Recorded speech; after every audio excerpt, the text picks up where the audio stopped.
Before we begin, in the spirit of reconciliation and respect, the InkGuild acknowledges that we live, work, and play on the traditional Treaty 7 territory of the Blackfoot Confederacy, Siksika, Kainai, Kainai, as well as the Stoney Nakoda and Tsuut'ina nations. This territory is also home to the Métis Nation of Alberta, Region 3 within the historical Northwest Métis homeland. Finally, we acknowledge all Indigenous and non-Indigenous to honor and celebrate this territory alongside us. How about this? If you Who has a D20? roll debate, I have several beside me. Gabe, what kind of question are you asking this when you know this friend group? I've got a closet. Who Who here has has a a D20? Does anyone here own a D20 by any chance? Who has a I have D20? no idea. Who has a working mouth? I'm a millennial. All my D20s are on lease. My God. They're on the lease. Yeah, I had to take out a mortgage on my second D20. Okay, so how about this? I have a D401k.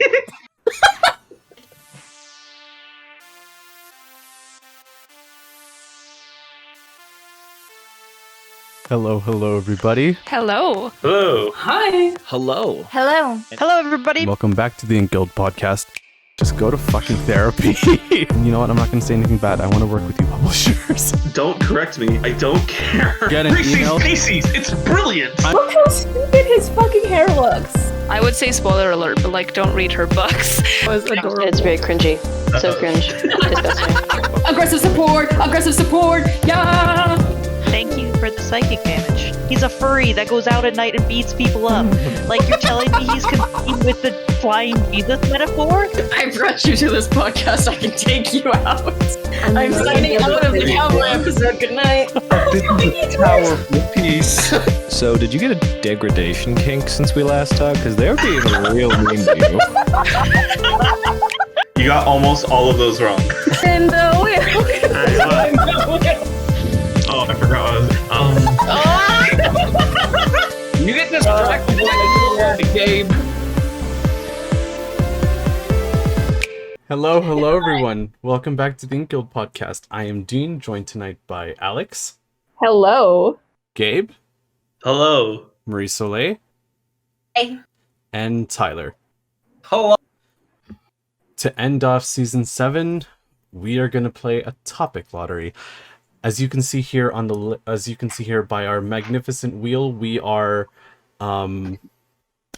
there's a lot for us to talk about, and during these podcasts there's so much that we have to pick through for only 12 episodes.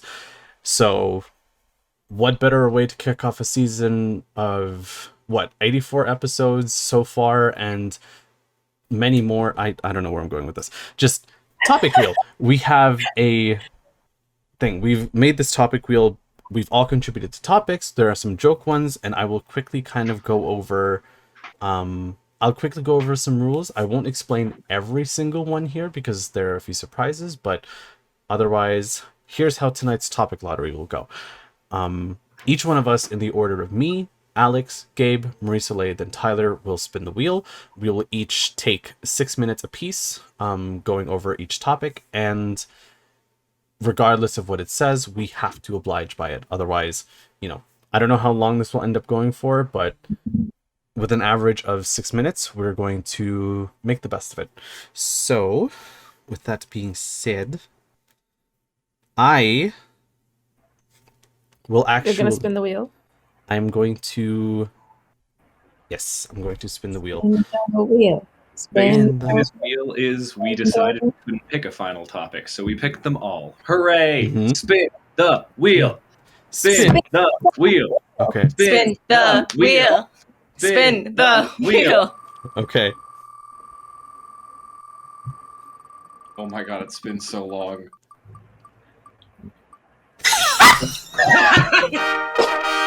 Oh, okay. Oh, shit. Okay. All right. I thought we were getting Miku off the start. Yeah. It's much worse.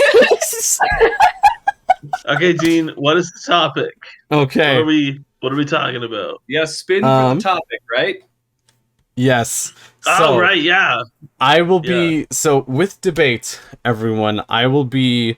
So, when you're debating, you get to choose to either be the moderator, or you can choose a moderator between between the 5 of us here, just to make sure it's fair. I will choose to be moderator for this round. Until you see what the topic is first. Yes, It might be one of your topics. What if it's something you're really yeah, but like passionate this is a good one to think. This is a good one to kind of start off. So debate. We are debating. Do-do-do-do-do.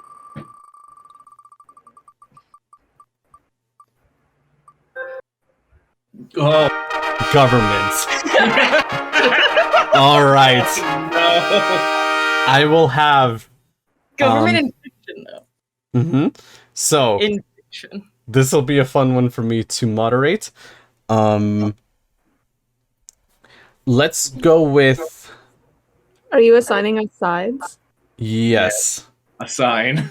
I want to say, okay, so it's a very so it's very vague government. So let's say for this, the role of government in the role of government in big epics. So like in fantasy stories where there's so much shit going on, how much should the government be involved? Does that work? Sure. Who's pro? Yeah. Who's against? So the people who are pro-government I will have Gabe and Marie-Soleil. Okay. So the people who are anti are Alex and Tyler. I'm just gonna steal the microphone and Tyler can't talk. Okay. 3 minutes aside. Who's going first? Okay. I will set the timer for thing. I will set the timer. And let's go with anti for now. Okay?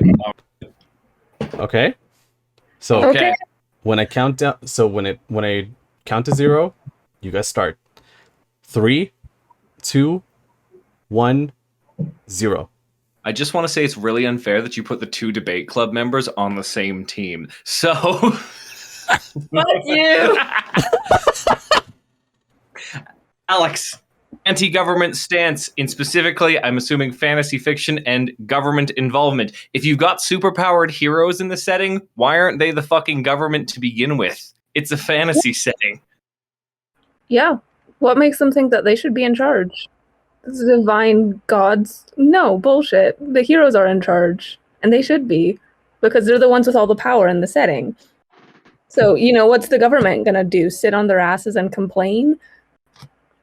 How's that Basically helpful? saying might is right. If the hero is actually as powerful as they say, they should prove it. Take over the country. Throw that coup. Dean, I'm looking at you.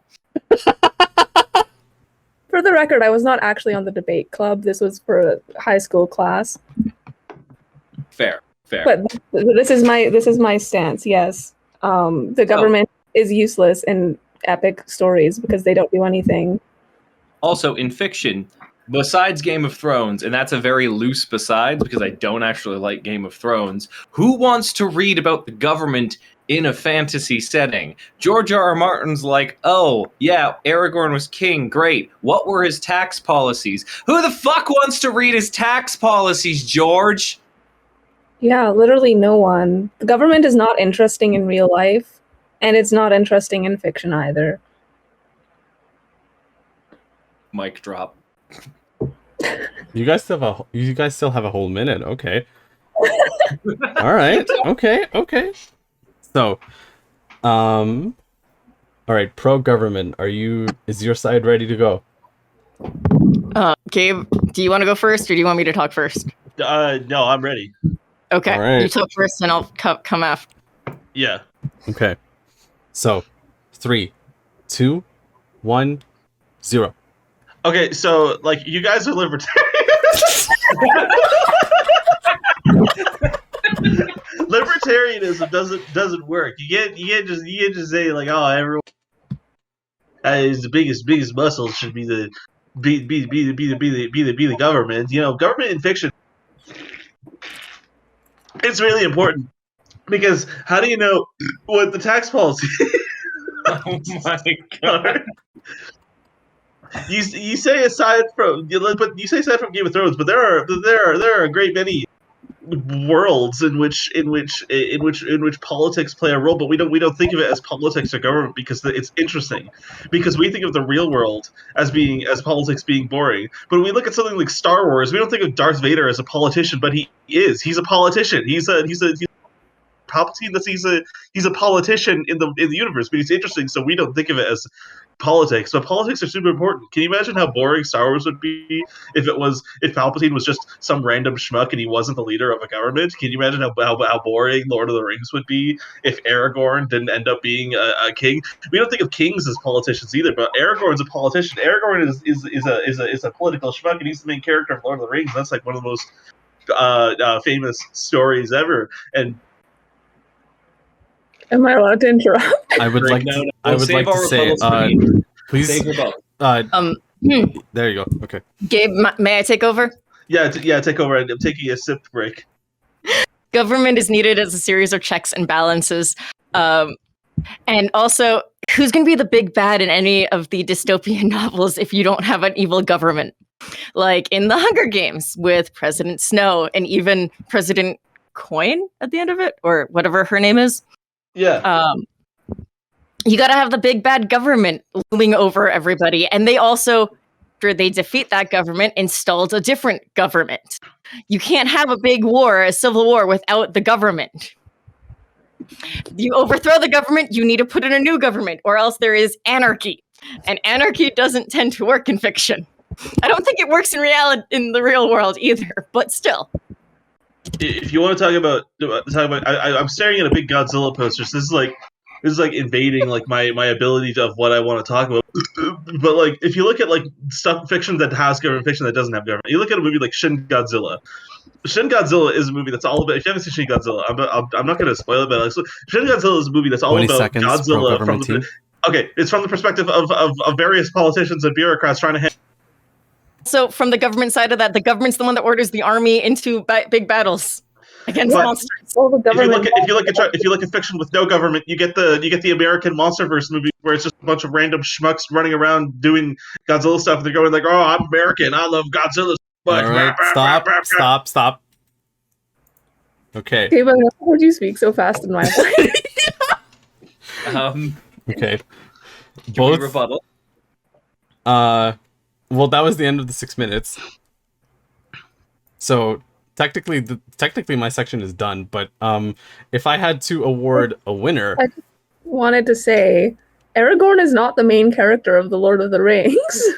Aragorn is one of the main characters of Lord of the Rings. Also, Darth Vader and Palpatine taking over the politics is heroes taking control of the entire government, which is exactly what we argued. Thanks for proving the point. You're arguing that there should be no. You're arguing that the government should be controlled by the most powerful characters in the world. You're not arguing that there should be no government. You're arguing that the government should be interesting, and there is example of it being interesting in fiction. You're not saying that there should be no government. You're proving our point. Enough. Okay, yeah, this is every bit as amazing as I thought it would be. Okay, so to end off my section, I must award a thing. I will deliberate. Is that what it's called? I will decide who won the debate. Yeah. So, anti-government side, you came in very strong, had some very good points. Finished very early, which I was pretty surprised by. I didn't realize that you were going to make such an airtight case with only a minute left. The pro-government side also came in really strong, had lots of examples, and offered up plenty of room for discussion as well, but ultimately I will have to give this to the pro-government side. Because, yes, in terms of in fiction, you do need an antagonist often, and what better an antagonist than a government? I mean, literally half of the stories I write are about the government, so I can't wait for that mutiny roll. That mutiny roll can't come soon enough. Don't spoil the rolls. All right. Anyway, Alex, ready? Spin the wheel. Spin. Debate.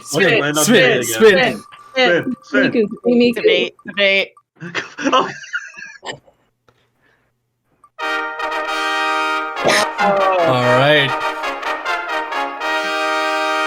Love that that horn. Okay, so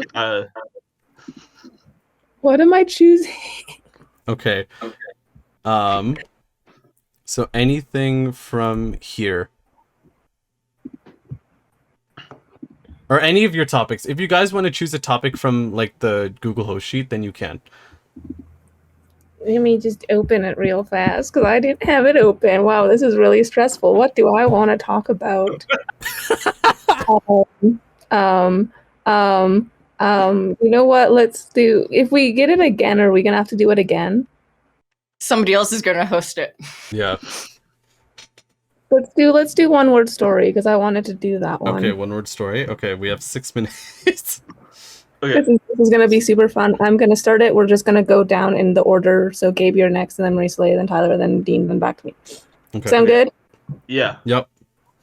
And here we go. Once. Upon. Merry-go-round.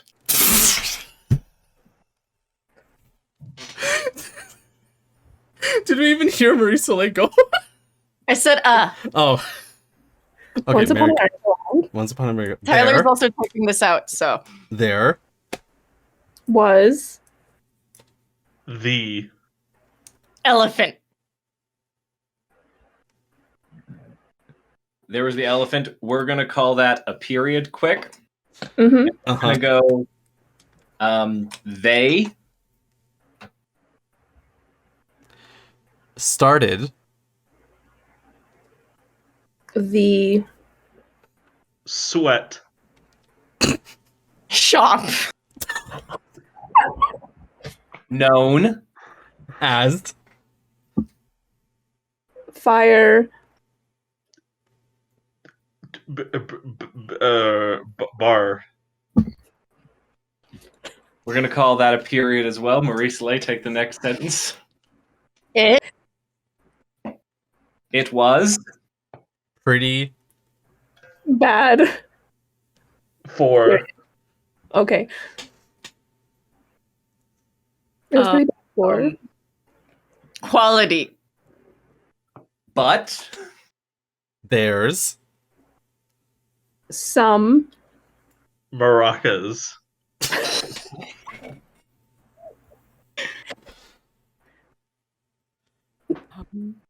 That were That were. Is that what you guys said?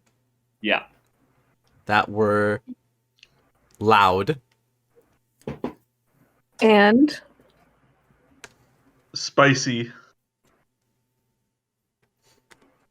I feel like that should be a period there. Yeah, that's a period there. Yep. All right, Marie-Soleil, start the next sentence off. Many. Children. Like. maracas. There should be a period there. Okay. Oh, good God. Continue. Bye. Okay. Nephew. Works. There. Oh, God. How much time do we have left on this? We have 3 more minutes. I'm gonna put a period there as well and say he He Doesn't. Get. paid. Enough. to Pay. To what? To pay. For. Oh, no. His.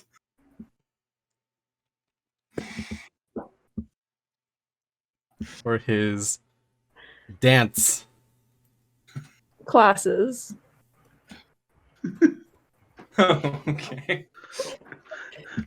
Period there. Yeah. Yeah. Daddy. I'm gonna put no. We're gonna start this with quotation marks. So this is the nephew speaking. Oh, God. Daddy. Marie-Soleil, go. Help. My Arm.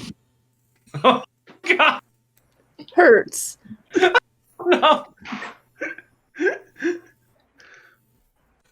Bad. I'm going to end those quotations. Marie-Soleil. He. We're just going to finish that up with he said to keep cohesion. Dean at the top. The nephew has just spoken. My Nephew. Doesn't. No. Cow. to Drive.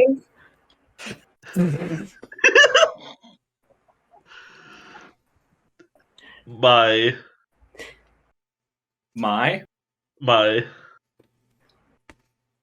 Har.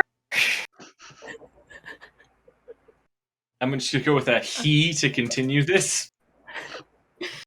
cried.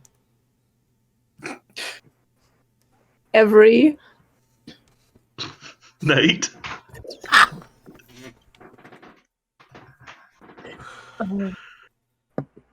So. I. Killed. His. No. Come on, Gabe. Gabe, you can save this. Mother. All right, that's Oh my god. oh my god.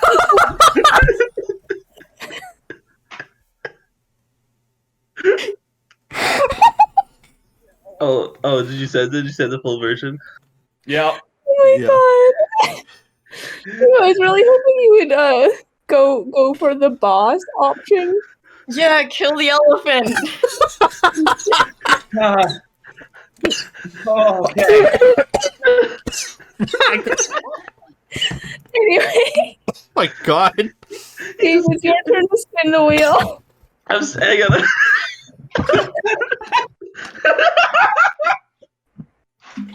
Oh no. Oh my I hope no one gets any context for what we just posted. They have to listen to the episode. Nobody can explain it. They have to listen to this episode to get context. Yeah, Yep. but you gotta explain it. Mm-hmm. Okay, Gabe, Okay. ready? Yeah, No. fucking send it.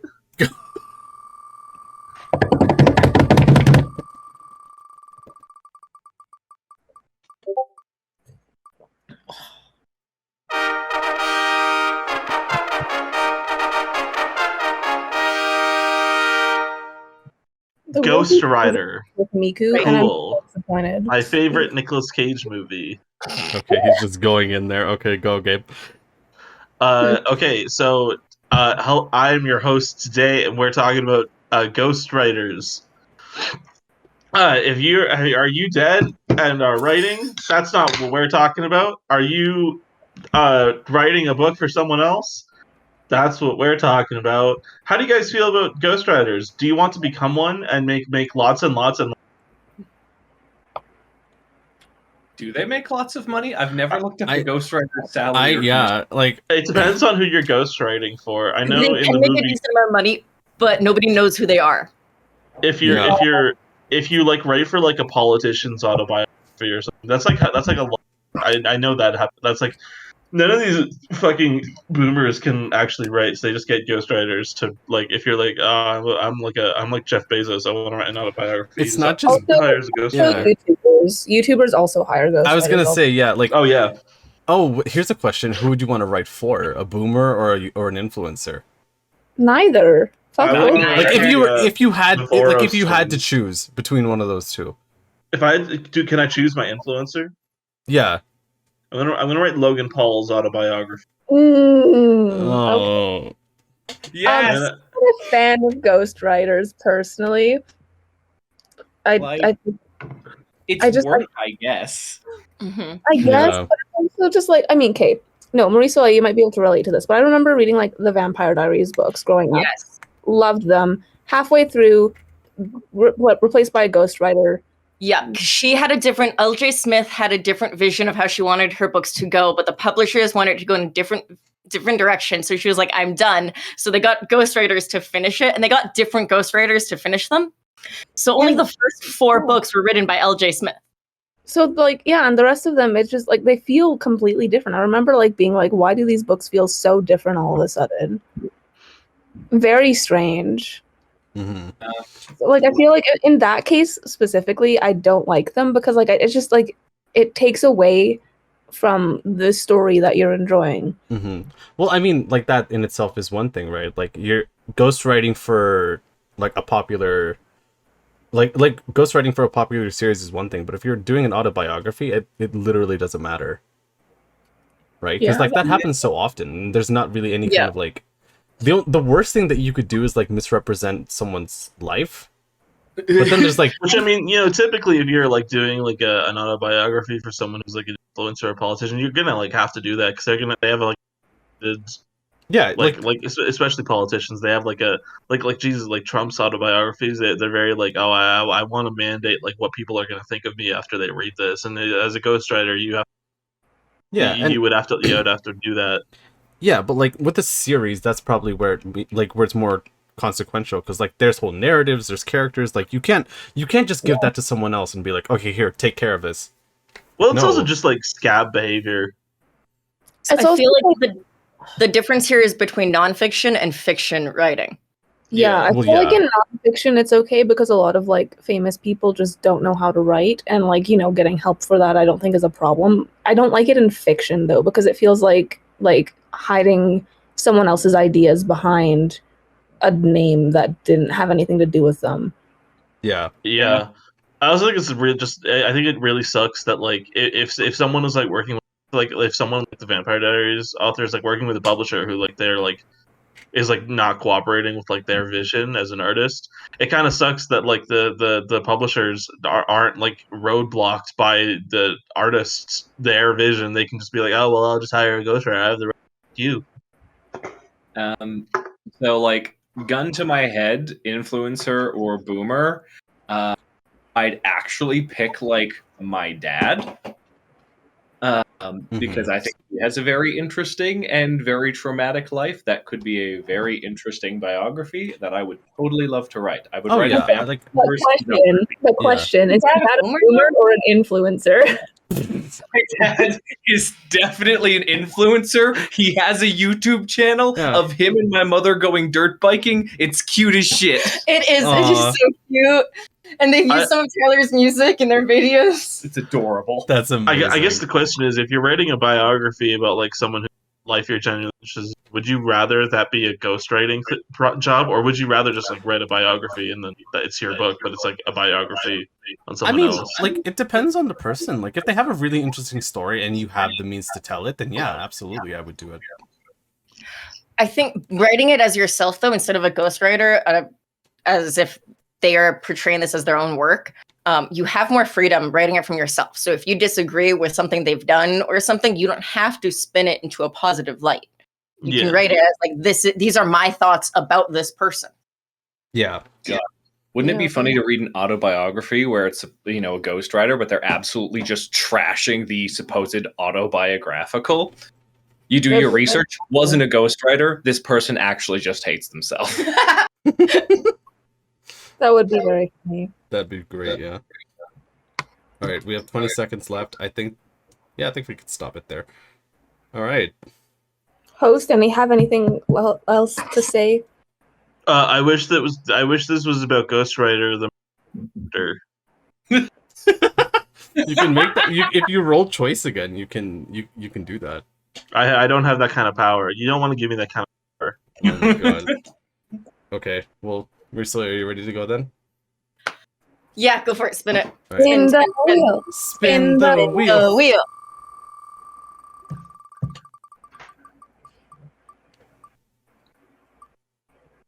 Ooh, that's a good one. Bookstore. I love Bookstore. Question. Used bookstores or like chain bookstores? What do you guys think? Used. Down with asking capitalism. If I'm like after a specific book, I typically just like look online. If I'm Mhm. like random book hunting, I find that like a lot of chain bookstores are like if I anytime I go into a chapters, it's like really hard to find something that I'm like just randomly interested in. I don't know why, it's just hard. But like if I go to like a fair like the right by Chinook, there's the chapters and there's the Ferris Fair right across from the mall, and I love going to that Ferris Fair because it's like it's just a big collage of books, and it's just random garbage thrown about, and it's so wonderful. I can just go in there and I can find anything. I've got most of my Nicolas Cage movies from going through their movie section. That's neither here nor there. That's not a book, but like, you know what I mean. Bookstores are great. They Mhm. appear in my dreams constantly, and Oh, they're yeah. always more interesting and more fantastical than last time. Wonderful. I love bookstores. I The love world with bookstores. Yeah, I love writing bookstores. And granted, like I haven't done that myself, but like when people write bookstores or like, like libraries and like just whole collections of books, it's always just like this magical place. It's so cool. Yeah, they're very common in my stories. Just realized that. Bookstores are magical. At one point, I wanted to own a bookstore, and I was going to call it my sister's bookshelf because, like, growing up, a lot of my books came from my sister's bookshelf. Oh, that's amazing. Yeah. Oh my god. There's also a used bookstore that's in a boat that I really want to visit, but I can't remember where it is. Oh, whoa, really? Like a That's shit. amazing. That sounds awesome. That's Yeah. awesome. I bought a lot of my books from like the big name brand ones just because a lot of the authors I read are pretty high profile. But I find that if I'm looking for more historical works and stuff like that, the best source is usually used online distributors. And like even if they distribute through Amazon or like eBay and stuff like that, I often find that's the best way to get more historical texts. Like I've gotten my full collection of Marquis de Sade off one of those. I've gotten my full collection of Lovecraft off one of those guys. So I find that they will carry the original works of things a lot more than say chapters. You're not going to find the complete works of Marquis de Sade in chapters, obviously. I mean, Also- I'm sorry, Alex, you go. I was just gonna say, yeah, but what if you did? There's a section in chapters that is just degeneracy, and it's all the Marquis de Sade. Hooray! It's for me. Yeah, no, there's literally so many books that like I loved as a kid, and now I can't find them at chapters, and it makes me sad because I want to reread them, but I can't find them, so I need to go to used bookstores to find them. Mm-hmm. Understandable. Yeah. Used bookstores also tend to be cheaper, which is nice on my wallet. Yeah, Of course, yeah. I think like to advocate more for used bookstores, it's just like supporting like local, I think, because like when you go into like it's nice knowing that like when you go into a used bookstore like Fair's Fair or like Pages, I think on Kensington, it's like a very nice layout. If you go to a chapters in if you go to like the chapters in Sunridge, like it doesn't really feel any kind of like special compared to like the Indigo and Cross Iron Mills. I don't know, it's just like the sense of identity that you have at a bookstore really kind of like adds to like it kind of like adds to your experience. Like it's like going to a nice cafe. Like if you like the atmosphere in there, you're gonna be going there more often. Mm-hmm. I don't go to many of the used bookstores in Calgary. Like I said, many of the works I'm looking for are historical things, so I often go online. There's one bookstore that's a used bookstore I've been here in Calgary. Can anyone guess which one it is? Better Books and Bibles. Hooray. Going down 16th there. Beautiful shop. Very pleasant. Yep. I've definitely been in there. Didn't light on fire at all. It was great. Do we have a favorite local bookstore? Because I think with Gabe's is like he says, the Fair's Fair in Chinook. So Don't speak for me. sorry. It is Fair's Fair. Yeah, for me it's the Fair's Fair on InkGuild too. I love Fair's Fair too, honestly. I'm also partial to the Owl's Nest, I think it's called, which I've been to a few times. Ooh, that's a nice I name for don't a have a bookstore. favorite. I don't remember where it is, but I used to go there I used to go to like a summer camp in that area, down in like I think it's down in like Elbow area, and I used to go there on like my lunch breaks and stuff. Great place. My favorite isn't necessarily a store. There's this one dude who used to come to the University of Calgary and set up in the big food court with a big table of used books, and I would peruse through those like at least once a week, just seeing what he had, because it was a fun time. Oh, that's I bought cool my as copy hell. of Fear of Loathing from that guy. Also, the like little local libraries that you can find in like certain neighborhoods. Oh yeah, those are Leave 'em up. cute. I like those a lot. Yeah. They never have anything good in them, but I like perusing them anyway. Yeah. Tyler showed me one of those on our second date. Yeah, there's one by my old place. Oh, Cute. that's There's cute. like, so many in my neighborhood. All right, that is bookstores. Lovely. Nice. Okay, Tyler, ready? Uh-huh. All right. The wheel. The Spin, wheel. spin the wheel. I am going to do What this is it? What is it? Oh. Oh. Ooh. So this is most and least. So this is your favorite thing to world build and your least favorite thing to world build. We're just going to go from the tippy top of the order on our speaking list. So Dean, Alex, Gabe, Marie-Soleil, then myself. Dean, favoriteest thing to world build? Magic.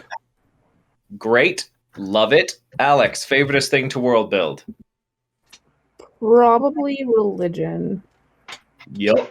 Feel it. Gabe? Military. Yeah, fair. Marie-Soleil? I'd say local legends. Ooh. God, I love doing like an in-depth world history year by year. It's terrible.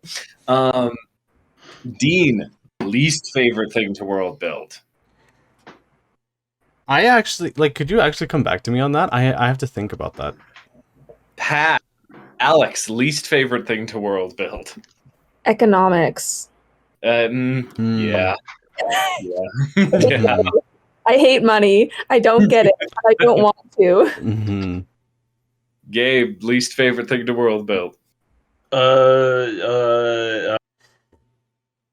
wait, am I getting some flack for this? Honestly, religion. Really? It can be tough, yeah. Okay. Yeah. I like doing some religions. I just can't. Big religions. I just can't do it. I can't figure it out. I can't hack it. Marie-Soleil? The world. I can make a town. I can make a city. I can make a community. I can make a bar.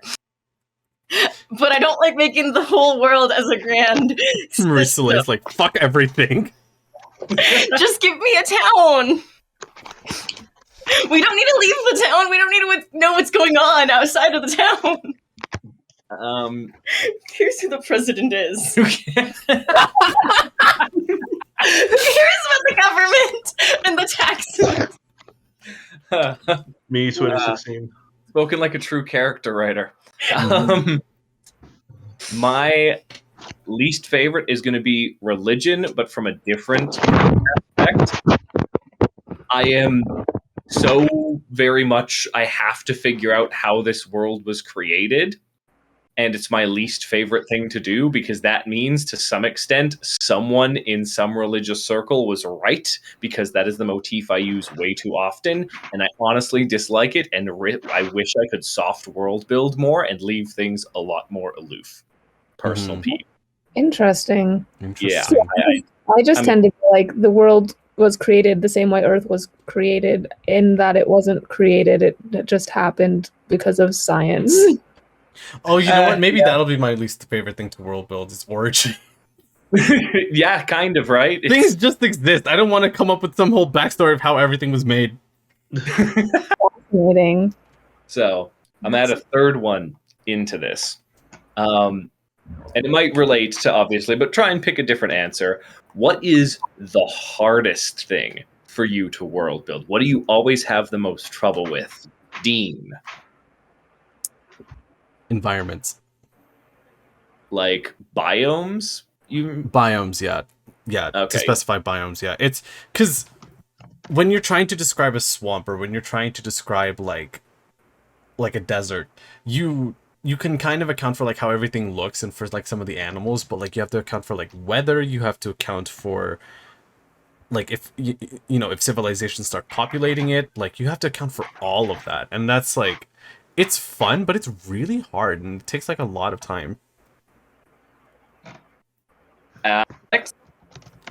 I want to say like culture and like, you know, like food, how people dress, you know, slang, just like all the like little details that like really bring a culture to life. I find really difficult to like remember to think about.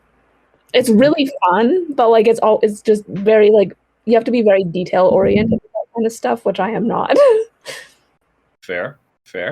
Gabe?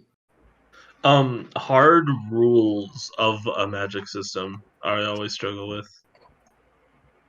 That is fair. The rules of magic are very important, but you gotta make sure there's no loopholes. Yeah. Marie-Soleil, is it? Like it's everything outside of my main character's circle. Like, I don't write my own worlds. I write mostly urban fantasy. So like I create a town, maybe a fictional town or a city inside of the actual world. So it's a small town in Alberta. I don't like creating things outside of what I know, if that makes sense. Which is fair. Yeah, we don't have... This is a non-world builder in this conversation. Hardest for me is probably going to be magic systems as well. I love doing it. And I'm going to specifically reference D&D here for D&D world building, because D&D has like 4 types of magic: arcane, divine, personal, and natural. And like trying to fit 4 different types of magic into one world, basically, that all have the exact same spell lists but come from different sources, annoys the fuck out of me. And I find myself struggling every single time it needs to happen. Yeah. Magic. That's why I do low fantasy or dark fantasy. No one gets magic. Everyone's unhappy. If we have time, should we do the easiest thing for us to world build too? Yeah, since I think Dean's stepping away for a bit. Dean, go! Got it. Nothing's easy for Dean to world build. Alex, go. Oh, I said that and then I didn't actually think of anything. What's the easiest thing? I love building like family trees. I think that's one of the things that I always do first. So I find that's probably the easiest. Oh god, is that just gonna ring in our ears? Oh It's gonna ring the whole time. It's just gonna keep going. No. Gods. Gods. I love writing gods. I love gods. I love gods. Marie-Soleil, go! Characters themselves. Yeah. I find maps really easy. I can whip out a map that looks fantastic in like 10 to 20 minutes, and it all makes perfect sense within the actual bounds of the world. You don't have to brag. So it's not bragging. It's just easy. Dean, I wish I could do that. Hello. Thing, Hi. world build, go. Easiest world build. Oh, food. Good. Topic over. Sorry. That's gonna be a hectic one to listen to when you're fucking editing this. Oh my god. Spin the wheel. Let's do it. Spin the wheel. Spin the wheel. Spin. Who's spinning? Me. Yeah, wait, who is it? Ooh. Okay, so character design for some, like, I won't start a debate obviously, but just like for some people, like they view it as really important. For some other people, they view it as like really, really they either view it as really important, not really important. Like, you guys have seen how I draw. I really, really, really pay attention to like character design, because, and I'm talking like, we can kind of like discuss how we define character design, but like for me, I'm looking like the initial look of a character. It really kind of like helps with like not just their presence when you first meet them, but like their longevity and their impact, right? Like everyone, to look at comics, for example, like everyone is familiar with like, Superman's classic design, right? And that's been modified throughout decades, really, but like it's kept pretty much the same, and that's a testament to like good character design. So, all right, launching point, go. I'm in an exact opposite stance, because as those who have read a little bit of my writing know, I very rarely describe a character besides a few small words to get it into the reader's mind. For me, character design focuses so much more on personality and speaking style than it does on visual at all. To the point where Lee, in reading and editing my stuff, goes, "This is great. I have no fucking idea what your character looks like, Tyler." And I'm like, "Good. Neither do I." So that's interesting, because to me, I always find that like physical appearance can really like make, or can really say something about the character's personality, like how they wear their hair, what kind of clothes they like, that kind of stuff, how they stand, posture, and all that. For me, I really, really love doing character design. I love being able to like draw my characters and like figure out what they look like and like see them visually every time I write a scene. So for me, I love doing character design, and I think it's one of like the first things I do when I come up with the stories. I figure out what my character looks like and what they wear and how they stand. Do they wear glasses, or are they in a wheelchair? That kind of stuff I think is always really important to figure out.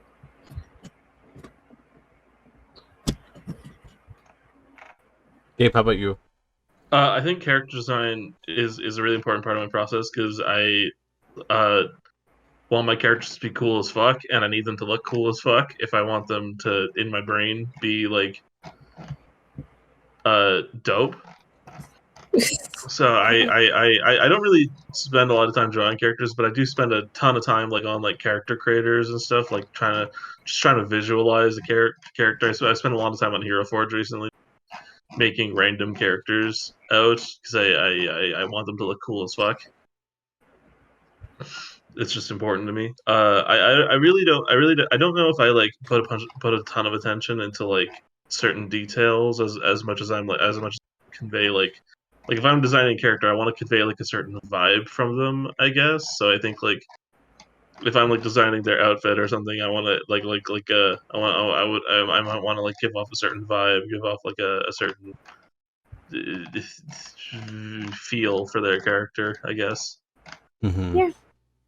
I create too many characters. Mood.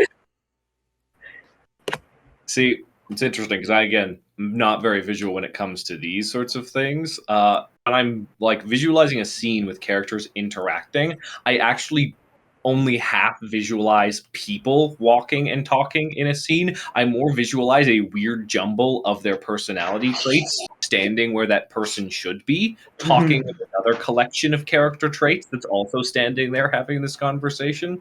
I know, it's unusual, but also I think it comes from me. I don't write main characters. Again, if you guys have read a lot of my stuff, I don't write heroes or powered up people like hardly ever. My people are basic bitches who are probably going to die because of the situation I put them in. So like physical appearance, they're normal, I guess. Mm-hmm. That's how I work. Fair enough.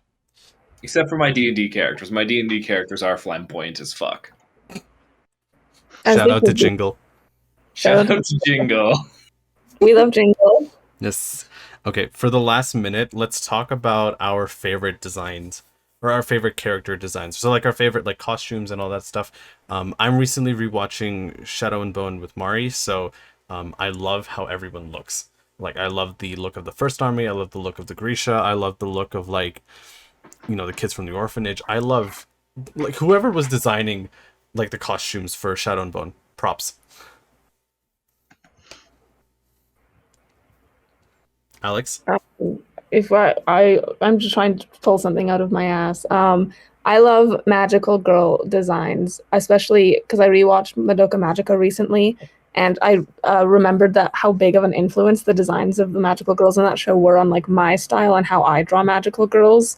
And I just like it's just so fun to like see like how they're like cohesive but also different. Yeah. Gabe? Who is my profile picture? Oh, good God, yeah.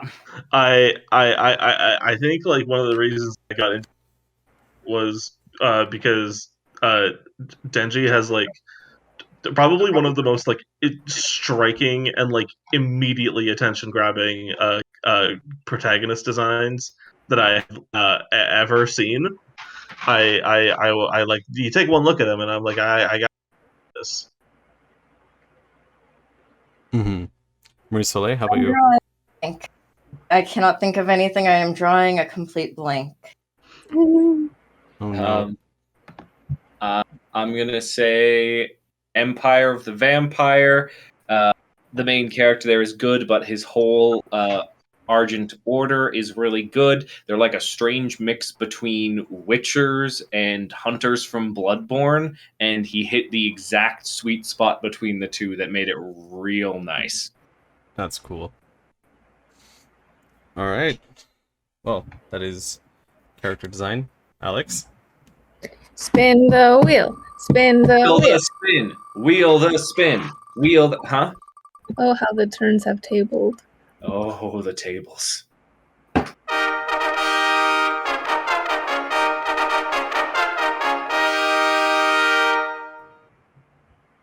Writing grief. Now this is an interesting topic. This is a topic that I tend to stray away from personally because it's not something I have a lot of experience with. But I do think it's very interesting. I think it's something that can be very interesting to write because it is something that everyone deals with at some point in their life, and I think having that like mirror of real life in writing can be really good for writing. So I don't know. Have y'all written scenes about grief or stories about grief before? What do you like about it? Do you find it cathartic? Do you just enjoy seeing your characters suffer? I don't know. I think so. I was the one who pitched this, and writing grief for me has always been like really interesting because of the associated stages that come with grief. So that's, for those who don't know, it's denial, anger, bargaining, depression, and acceptance, all of which akin to, similar to like the 5 senses or the 7 deadly sins, has very interesting connotations with how your characters react to it, like how people deny how characters deny loss and how characters handle their depression after a significant loss. Like that's always so fun to kind of like explore. So while I personally haven't explored that yet, I can already kind of see avenues for my characters, and it's really interesting to think about. I do love to torture my characters. Yes, I do. But usually not in the ways of grief. If I've written grief, it's usually through an abstraction of some form. Like, I touch on grief in some of my more surrealistic short pieces as opposed to anything more grounded.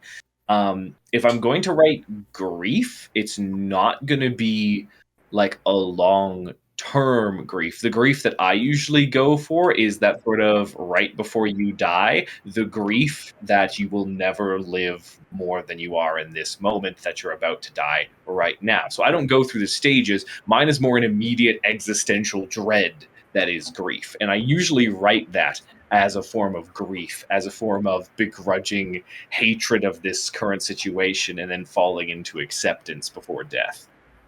That's really interesting. Yeah, that is I really never cool. thought about it like that. I find that when I do write grief or like feel drawn to write grief, I tend to like the opposite of that, I guess. Like I like the long drawn out grief, like years after it happened and you still think about it and sometimes it's still like heavy in your chest. Like that's the kind of grief that I like writing. Yeah. For me, I don't think that long term. I just kind of like writing the process of it. Like, how do characters go through it at the time, right? And obviously there are the the long term effects of it, which I don't know. Like for some reason, like when it first hits, right, in those first month or so that a character loses someone that they care about, it's like, how is it that they're handling everything? Like that's really cool for me to like look into. Gabe, Marie-Soleil? I don't really know that I've written grief a whole lot. I have plans for grief in my stories, but I just gotten far enough into any of them for someone to die. Although I do have I don't know. I feel like for some reason I it's like I don't have time for grief. Almost I gotta just get moving, and that sort of like plays into a lot of it. I think that especially with Lemonheart, which I'm currently working on, I think a lot in the story that has to do with the idea that the none of these characters even really have the chance to grieve because they just gotta keep going. I think that's something really interesting to explore too, though. Mhm. Like, you know, annoying emotions that you can't deal with, but you can't not deal with. Yeah, Mm-hmm. and a lot of bottled up shit. Sorry, Say that again? I've written it like that as well. And like the moments I can remember of writing grief, it's like something's happened, but the characters can't focus on it in the moment. And then when they do have a moment of peace, a moment to rest, all of these emotions come bubbling up to the surface. Mm-hmm. Anyone read any good moments of grief recently in anything, or seen any on a show or some form that you thought was like really well done? I'll be honest, the only thing that comes to mind for me is Song of Achilles. Which is just, the Iliad, but like whatever. That book is sad, man. So sad.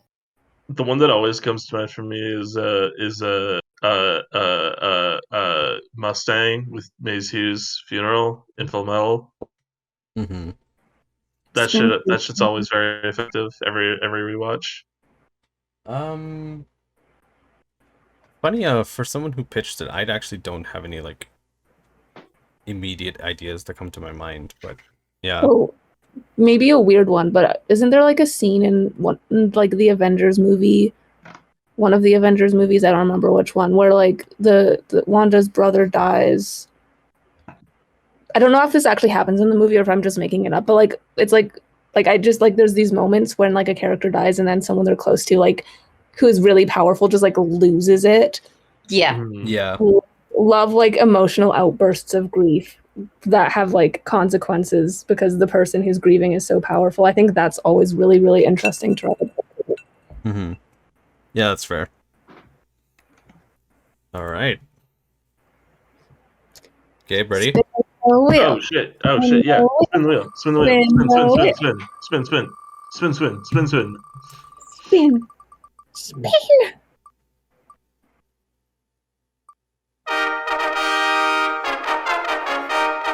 Okay. Writing characters that aren't human. I don't know if I'll say that again because the thing was going writing characters that aren't human. So anything that is not a human. Do vampires count as not human? I'm gonna say this as a topic to get into right away. Do vampires count as human or not? Not human. Not human. So I popped this one. Anything outside your baseline human.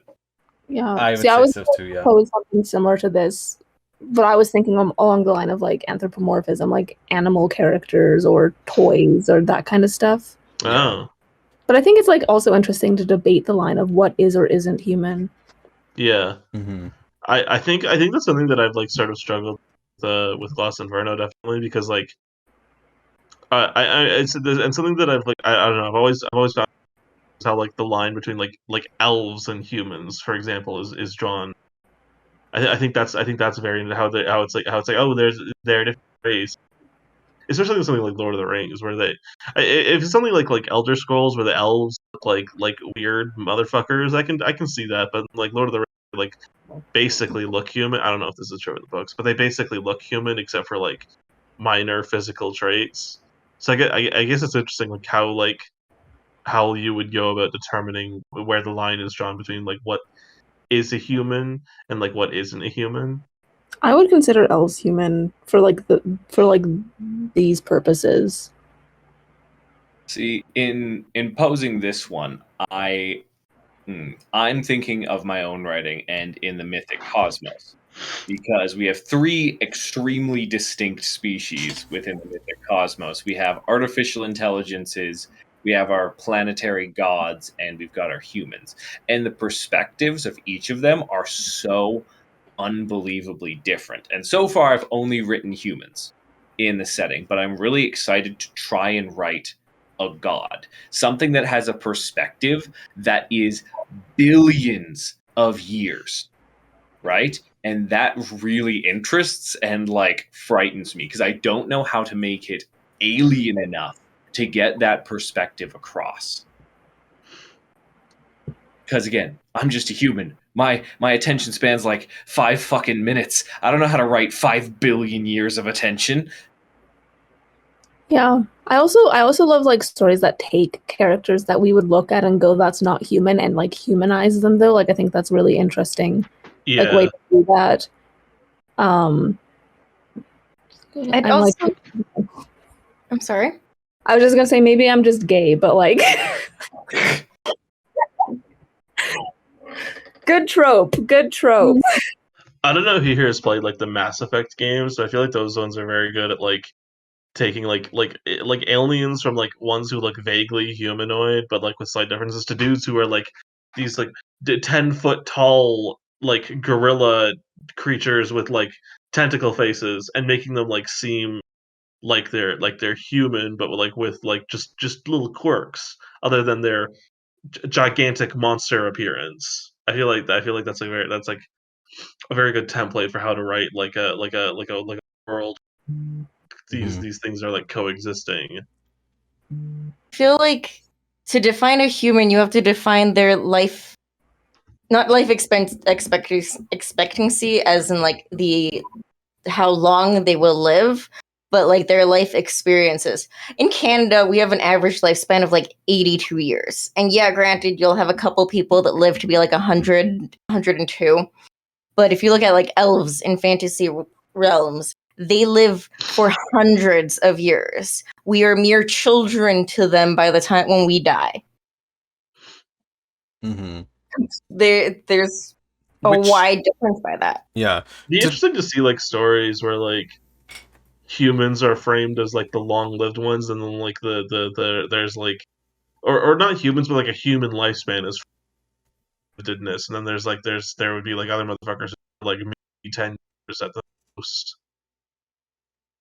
And then, I like, think when you're talking about age too, like that's something that is inherently very like I don't know how like important it is for like other species, I guess, but just like for humanity it is really something like precious age. So like determining how one lives their life as an elf or like as a dwarf or as a as a race for Mass Effect, for example, like how is it like that in itself is like a whole rabbit hole, right?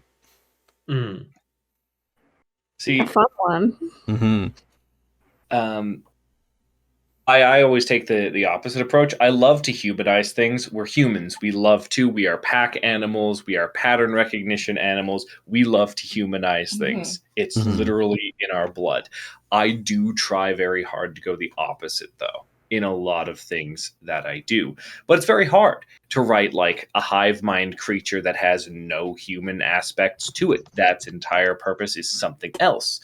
But I've run into this weird thought experiment where I don't end up humanizing things anymore because I'm a human and I want to humanize things. I end up humanizing things because I think our type of sentience is the end goal of being sentient, creating communities that help each other and have communal goals. I think that is the end goal of being sentient. So any sentient species that's like, finishing thoughts, any sentient species that's end goal is like, we must consume and kill everything else, just doesn't vibe with me anymore. Because I'm like, that doesn't seem like sentience in truth. Mm-hmm. Fascinating. All right. Spin the wheel. Spin the Marie-Soleil's wheel. up. Wheel. It's me? Is it? I don't know. Why are you pointing at me? I'm pretty sure it is you because Gabe just went. Okay, then it is me. I don't know what this is. Oh my god. Okay, I think so this is technically a reroll for you. yeah, just okay. Yeah, this is a reroll. Flash the link. Thanks, Tyler. You're welcome. I just thought I was gonna land on spin again for a Oh second. my god.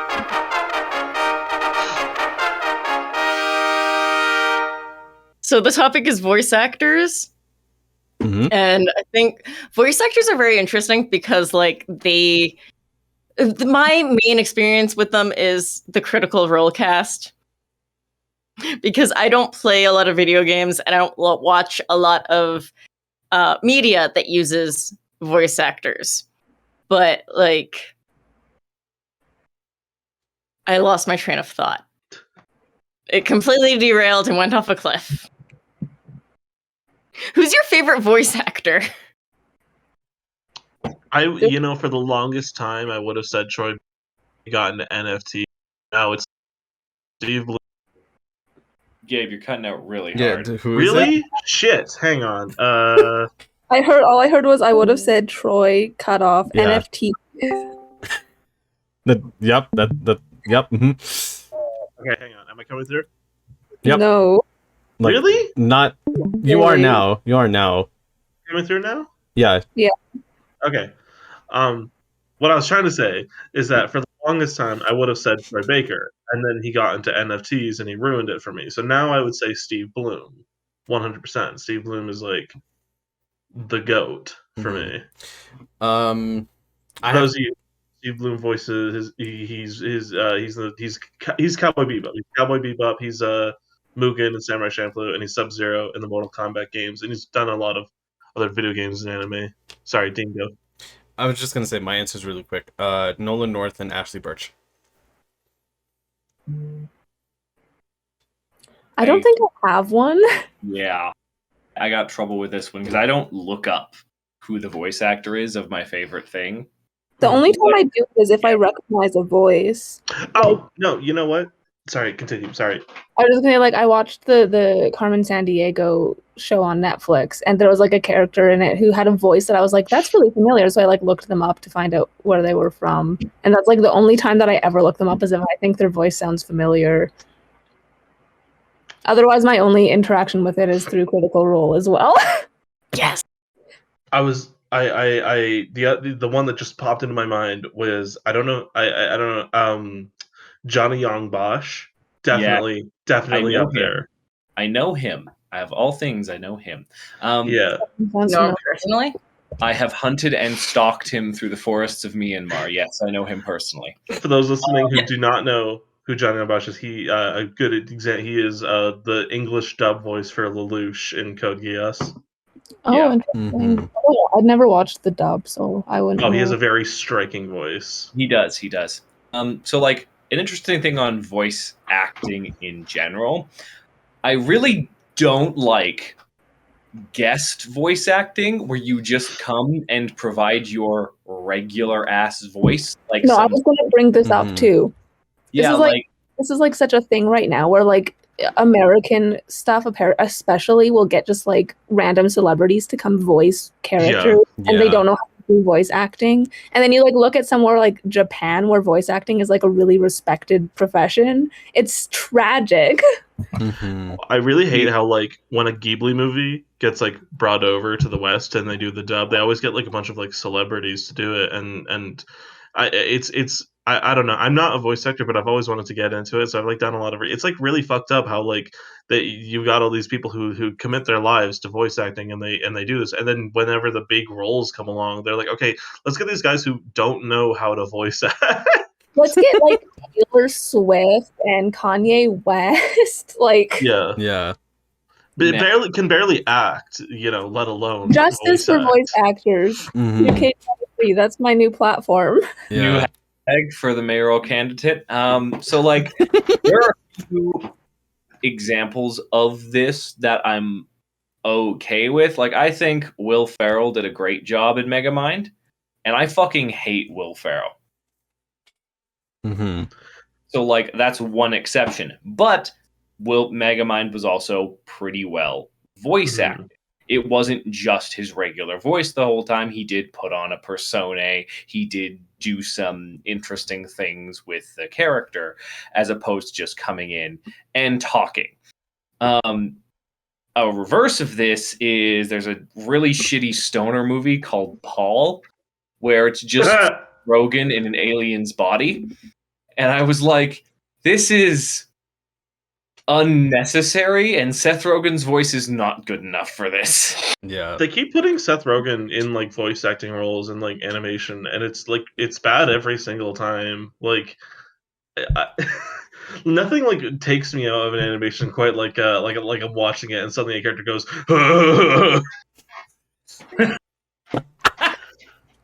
Get this man a voice acting role. Oh my god! I will say I do. There are like guest voice actors that I do really like, but it's usually not exactly like guest voice actors in the way that like it's a celebrity. What I like seeing a lot is like how a lot of like Adult Swim shows have done guest voice actors where it's like other where it's like just people that like the creators know and like have interacted with, like very recently the show Smiling Friends, which if you haven't watched it, Smiling Friends is a blessing from God. But in one episode they have Chills appear as a guest voice actor. Oh my god! He's not in most of the episode. He shows up to be in line in front of the main character in line, just so that he can point at like the menu and go, number 15. I'll have a number 15, and then he leaves and he's gone and he's done. It was like I couldn't tell it was I was like, was that fucking Chills that they just brought into this goddamn cartoon? That's amazing. Also, yeah, so that's time. Oh shit. Okay. Yeah, that's time, yeah. Cool. Spin the wheel. Spin Okay. the wheel. Wheel my right. spinner. Who's Spin it faster. spinning? Hi, I think it's me. I don't Yeah, remember. it's Yeah, Tyler, Tyler. yeah. Okay. It's a me. What is it? Oh. That was mine. Oh, I've got a fucking list. Recently, and this is just like, again, I think I talked about this on our Magic Items episodes, but I was researching types of typewriters and like the whole invention of the typewriter and its progression through history, which isn't weird in and of itself, but I went way too fucking deep for that one for a while. We're going to do weird order now because Gabe came back. Gabe, go. Okay, so to preamble for this to explain that I'm not a psychopath. In university, in one class for university, I wrote a short story called Dragon Slayer, which was a World War II story in which a platoon of Russian soldiers are fighting against a dragon. And that was like, but the scene I had was that they would come upon an abandoned battlefield that looked like a World War II battle had taken place, but like everything would be all burned. And I was like, I made the Google search that has marked me on the FBI forever, which is, what does burning human flesh smell like? You could I've got several people that can tell you this answer. Anyways. All right. That's Gabe. Back to the top now. Alex. I'm not the top. So I'm looking at like the pop out of the stream, and so you are on the furthest left. I'm literally opening my folders on Firefox right now to look through the stuff that I have saved. Most of it is just like outfit stuff, like historical costumes and like the things that like royalty would have worn, types of bodices. I also have poisons and an antidote saved. I don't know what that is. But yeah, most of this is fashion stuff. So I'm gonna have to go with I will spend way too much time looking up historical fashion. Solid. Dean? For me, I think for like it's also poisons. That's been a fun kind of like rabbit hole to go down.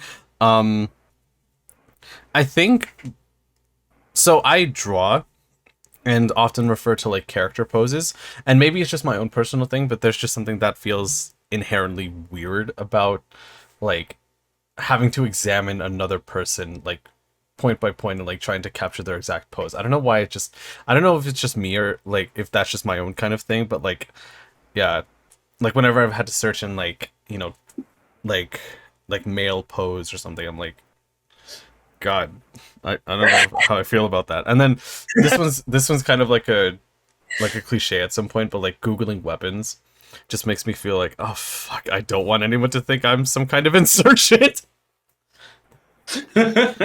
You heard it here, folks. Yeah.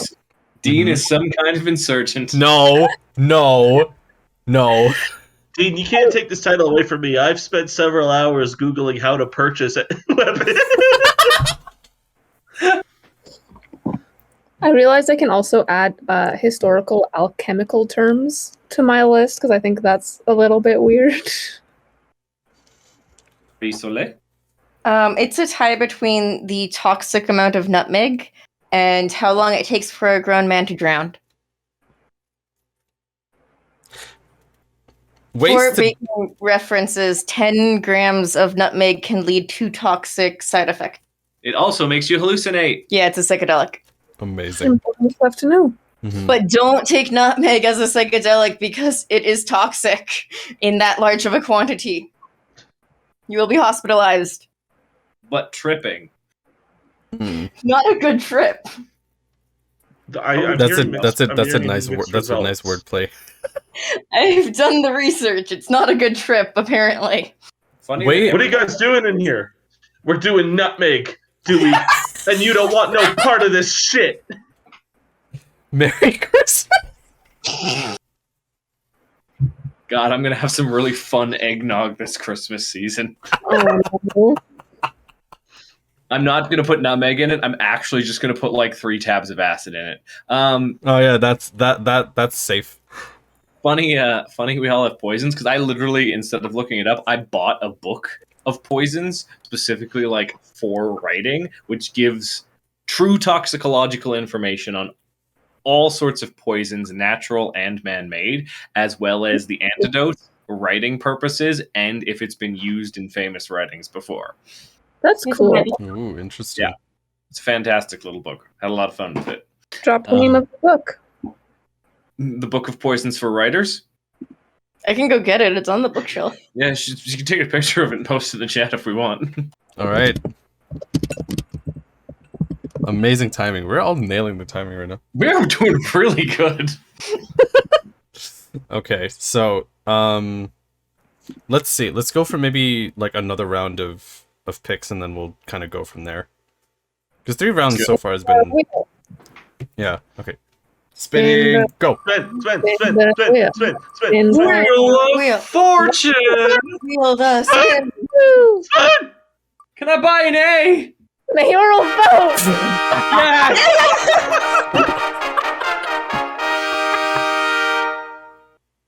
All right. So we've. Go I would ahead. like to nominate myself. You've heard my platform throughout the night. I'll let you make your decisions. What exactly are we campaigning for? So Are we just campaigning on who's the most right? So do we state our platforms? Should we do 1 minute each to state our platforms? Oh, absolutely. Yes, absolutely. Okay. I'll go first. Okay, so vote for me. I will provide you with plenty of Pringles, some cans of water, maybe if you're doing like good to the community, I will give you like $2. That being said, if you are doing bad, I do not believe in the death penalty. However, I do believe in life imprisonment, but like very specific life imprisonment, and that is your worst fears. So if you're afraid of snakes, you will be imprisoned with a snake every single day. So don't do that. Oh my God. That'll scare off crime like immediately, because then no one wants to live through their worst fears for life. So vote for me. Alex, go. So my campaign is walkable cities and the end of capitalism. Also better fashion. We're gonna get rid of fast fashion and go back to, good fashion. Yeah, I don't have much else to say. That's my platform. If you know, you know. Gabe. Okay, I got my timer. Vote for me. I will install a 100% sales tax. I will abolish all police and all military in all forms. I will institute mandatory gun ownership. I will institute mandatory lowered drinking ages. If you want cars, you can get them for free. There will be no crime, and I will eradicate all crime from my cities, not by doing anything about it, but by legalizing everything. If no crimes can be committed, then no crimes are committed. In my world. Also, there will be spaghetti. There will be so much spaghetti. It'll be coming out of your faucets. It'll be coming out of your tubes. You go to take a shower. Spaghetti will come out of there, and not just the sauce, but the tubes too. What do they call it? Noodles. Pasta noodles coming out of your. Okay, 2020.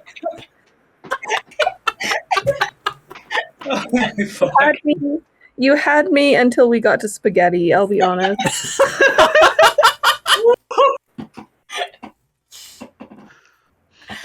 Okay, Marie-Soleil, it's your campaign now. Vote for me, and everybody gets a house and a living wage. Amazing. Round of applause. Pockets that can fit a wine bottle in them. And D&D is mandatory every Sunday. Goodbye, church. Yeah. Goodbye, church.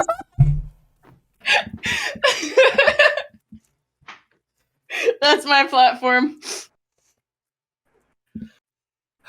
You have, oh my God! Instead of Pope Francis, it's DM Francis. It's DM Mercer, please. You think Everybody pray to your Mercer now. Laura, the Saint of Dice. Okay, Tyler. Yeah. All right. Once upon a merry-go-round, there was the elephant. They started the sweatshop known as Fire Bar. It was pretty bad for quality, but there's some maracas that were loud and spicy. Many children like maracas. My nephew works there. He doesn't get paid enough to pay for his dance classes. Daddy, help! My arm hurts bad, he said. My nephew doesn't know how to drive my car. He cried every night, so I killed his mother.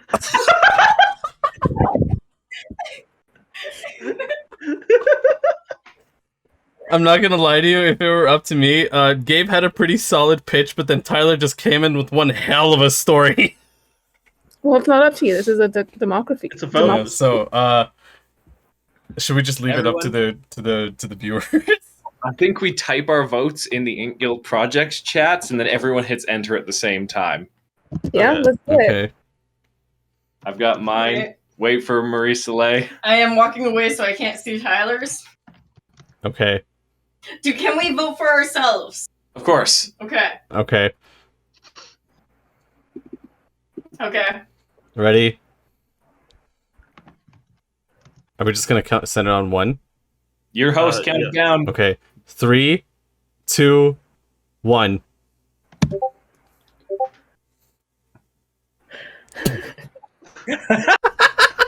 All right, majority Marie-Soleil. We all get a living wage. Yes! Fuck yes! Yeah. Wage D&D in a house. I'm sold. Hell yeah.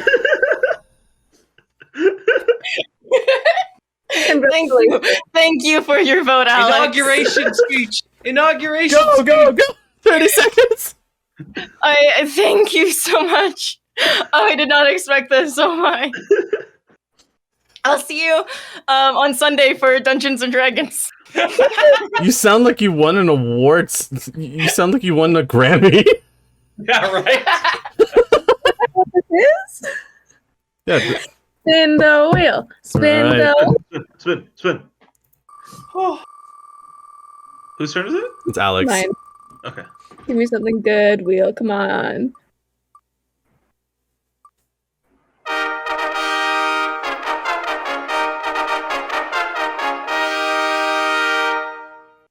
So, now that we're living in a better world where we all have mandatory D&D on Sunday and we all have living wages, I feel like we're in a position where writing schedules are actually possible, I feel like we're all finally in like a world that's a good place. We're all in a good mindset.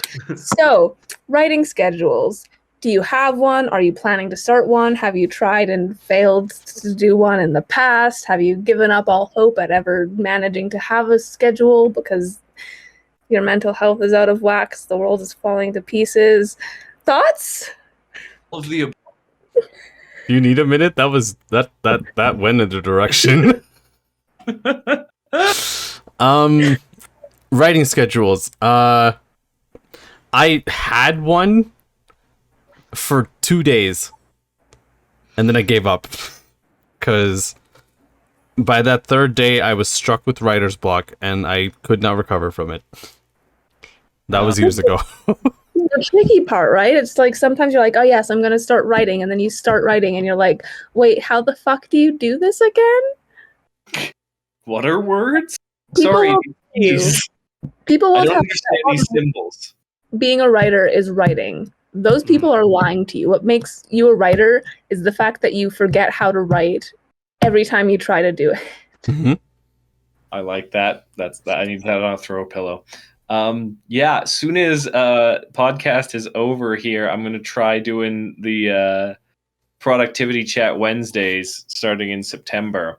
And God, I hope I can actually fucking write. I'm not writing for the rest of this summer at the very least. I am so unbelievably goddamn busy.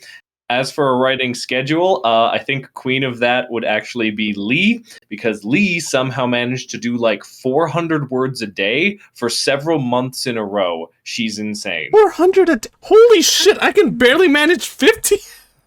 See, my thing is like, I can pull off writing daily if I'm doing NaNoWriMo, and that's the only time that I've ever managed to pull it off. The discipline is hard to find. Yeah. By the way, when this topic popped up, I immediately thought, who's writing a schedule? That's not fun. I've written many schedules. I don't keep to them though. I'm gonna open my Word document and be like, okay, Porter, you're gonna do this now for 20 minutes.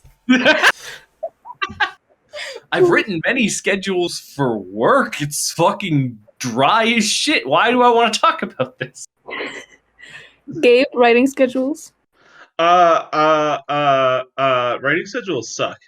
I keep trying to do it, and I keep trying to be like, okay, today I'm gonna institute a thing this week, and I'm gonna write every day for 3 hours. And then I sit down to write, and I'm like, huh, I really want to watch. I can hear my echo. I'm making like silly voices, and I can hear it coming back to me. I was gonna say, I know I said I was gonna do a 3-hour writing session, but I really feel like watching some fucking video on first class flights on YouTube or some stupid bullshit like that.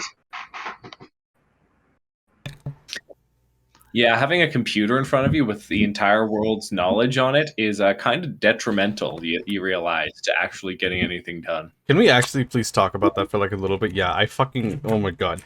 My worst rabbit holes have always been starting with writing. Like, I will initially think, okay, I'm going to... So, a recent one was like, I needed to look up like how a specific recipe was from this one culture. So, I looked up like the recipe. And then for some reason, I was thinking like, oh, this is good. I'm gonna start looking a little bit more to kind of like get a better sense of like the food palette. But then I started thinking about like food from other cultures, and I just started wikiing a whole bunch of shit. And then I think at one point I started feeling so hungry, so I went up and grabbed a bag of chips, and then I just watched YouTube for the rest of the night.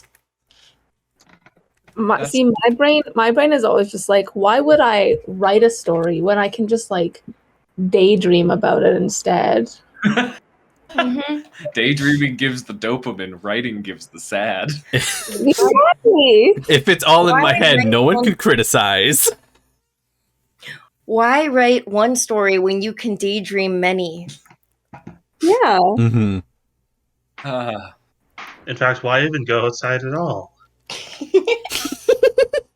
Sometimes outside is good for daydreaming, though. Like I love like in the summer when it's not But the police 70 million degrees outside and also not smoky, which has not happened the past couple of years. But when it's not like that, back in the days of my youth when summers were nice enough that you could actually go outside and not die, I would like go sit at like playgrounds and just like sit on like the swings or the monkey bars and just daydream about stories. Some of the best ideas I've ever come up with. Also some of my best like songwriting work as well. Well, this has been a very morose topic. I love it. Mm-hmm. All right. Any further thoughts? How much longer do we have? 40 seconds. Do NaNoWriMo. Discipline. Yeah. We should do NaNoWriMo as a group. Oh, We God. should. Oh, We should. God. Y'all don't understand how bad November is for my work.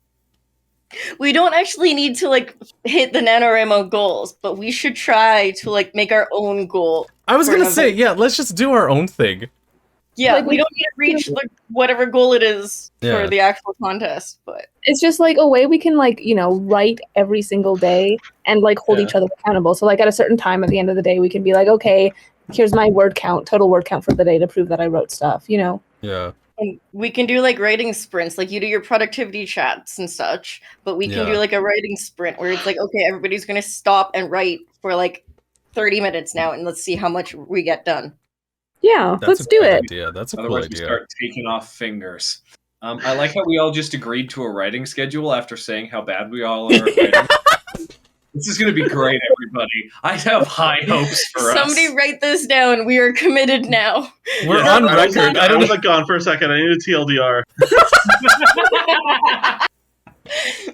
All right, Gabe, you're up. Oh shit. Okay, spin it. Spin that shit. You spin me right around, baby, right? Huh? So Oh.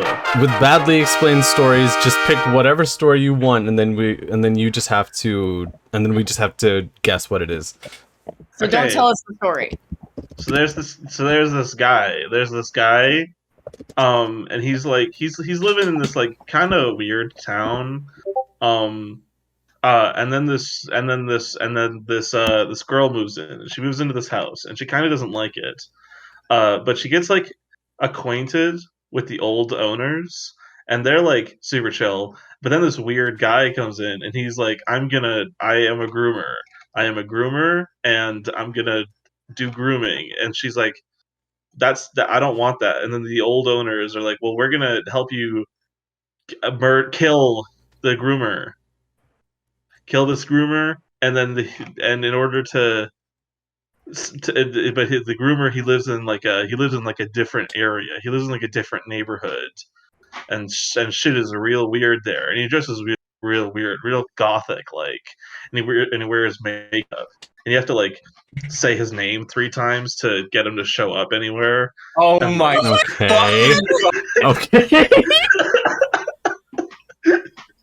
Beetlejuice, Is that really? Beetlejuice? That was fantastic. That was Yeah. perfect. Hold on, what? I know nothing about Beetlejuice. What? That was good. That I like that. That was great. Is that really what the plot of Beetlejuice is? That's his. Yep. Beetlejuice, the two main characters, they die in a car wreck, but they don't realize they're dead. They're haunting their house. A new family moves in. Beetlejuice is this creepy ghost thing that wants to marry the daughter of the new family that moves in. The play is even weirder because they try to like kill a girl guide. It's weird. No, that was damn. I was like initially for whatever reason thinking series of unfortunate events, but then you hit me with the groomer, and I was like, it cannot be that. My brain was initially went to the movie where the guy's a bee. What's it called, Gabe? Okay, so Time. next movie is there's this guy. He lives in Scotland and he's a bee. Okay, for those who I haven't talked about this to, which I can't believe I haven't talked about this to every single person who I've ever interacted with. There's a movie called Wild Mountain Thyme, and thyme is spelled like the spice. And it's about. Oh, you've told me about this before. It's about Emily Blunt and the guy from 50 Shades of Grey, and they have like a rom-com, and they do like just atrocious Irish accents in it. And they have a rom-com, and the whole rom-com is essentially about how like she really loves him and he really loves her, but he's like constantly dodging her and he's constantly avoiding her, and he's like, no, I can't be with you. And she's like, I don't get it. I don't fucking get it. We both fucking love each other. Why can't we be together? And at the very end of the movie, she's like, I need you to tell me right now why you don't want to be with me. And he's like, I'm a bumblebee. Bullshit. And she's no. like, what? And he's like, I'm a bumblebee. And she's like, what do you mean? And he's like, I think I'm a bumblebee. What? He believes that he's a bumblebee. What? I can't explain this any more than the way it is in the movie. I think my brain just developed a new hole, and that's saying something.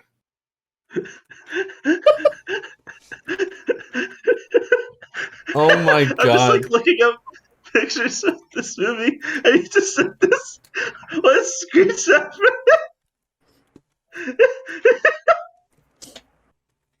We're like way off topic here, but I'm the host of this wheel, so it doesn't matter.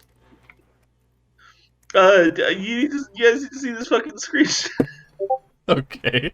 Yeah, I'm gonna force all of our viewers to see it too.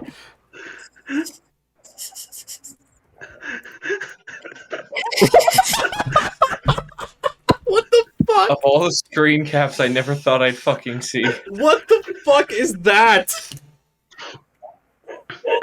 That can't be. I refuse to believe that that's a real thing. That's a meme. This is a 100% real movie. That has to be a meme. That's a meme. No, it's not a meme. I don't know why I promise you. This is actually how this movie ends. This is like the ending of the movie. This is like the whole movie has happened, and it's been a very normal, bad romantic comedy, and then like this happens right at the end. Why? To completely derail the topic, but I just had to bring it up. God. Wow. It's so wow. Okay. All right. I think we're good. Yeah. I think Yeah, that's that. Thanks, Gabe. Okay. Marie-Soleil. Spin the wheel. What is it? Please be something I know something about. Ooh.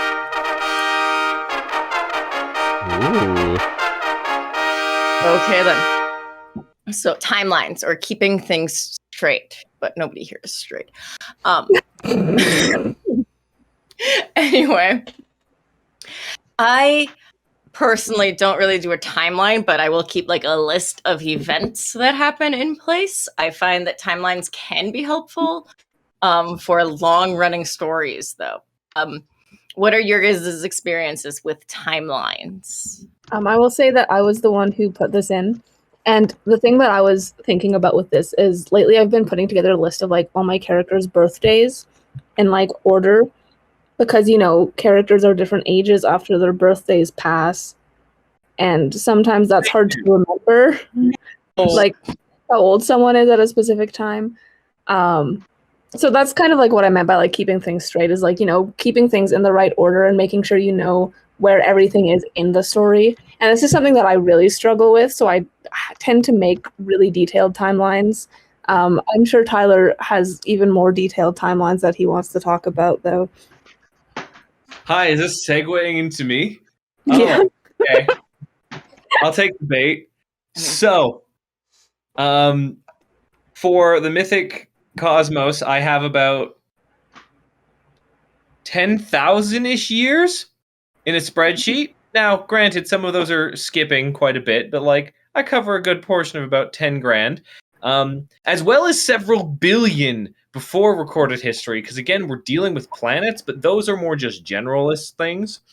For my dark fantasy series of The Venomist, I have like 300 very detailed years covering a large span of history, including, glad you brought it up, the birth dates of certain characters. So what I have is I have a little column that is characters' age during this year. And so on the far left, you've got the years running. Then you've got world events. Then you've got specific country events. You've got leaders coming in and out. You've got the main character, the one main character's age, the other main character's age, then the third main character's age, and then in the fourth column, I've actually got the stories that happen during those years. So it helps me keep track of, oh, if the story A Taste of Venom is happening in this year, this character will be this old, and this character will be this old. And I've got like 20 to 30 stories written out in brief paragraph form in that Excel document relating to each year, because those are the story summaries. So when I go back to write in this universe, I just pick one of those. It literally doesn't matter which one, and I'll be able to easily tabulate what's happened, what is happening at that current year, and how old my characters are. See, this is what I'm trying to do right now, and it's a lot of work. So, like, yes, yeah, I'm impressed you have that. I'm very curious now. Can you like send me like a screenshot of some of this sometime? Maybe. Let's see if like a small section. It doesn't have to be the whole thing. I'm just curious. Anyways, so yeah, that's Tyler's timelines. Tyler does a lot of timelines. Dean, do you do any work with timelines? Not enough, really. I think just the so in Xeno, the worlds that I've laid out so far is 7,000 years, and in terms of like significant events, I know when around they happen, and like in terms of like defining everything, really though, I haven't even considered like drafting up a full timeline yet, because you know, as I've spoken on this podcast like before, my main priority has always just been like finishing up Xeno itself, like the first book, to kind of like jump into everything else.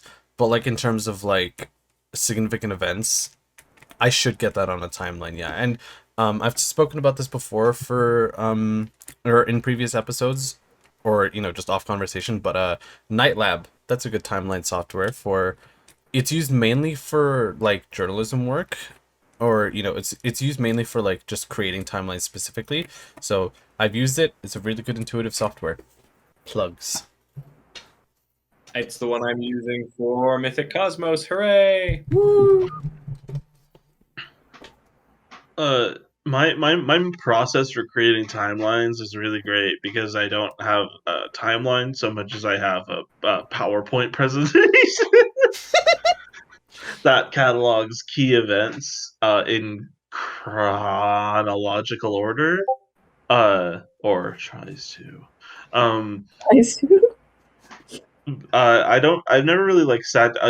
Jesus Christ! Yeah, I'm looking at your spreadsheet here. Yeah, I've never done anything this intense. I have like a vague. Oh my god! I have a PowerPoint presentation, and there are like 100-year time skips between slides.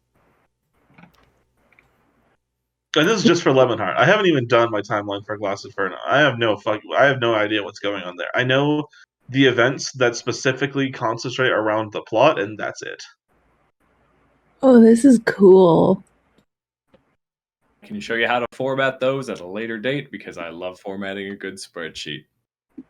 I'd love that. Hooray. A mess right now.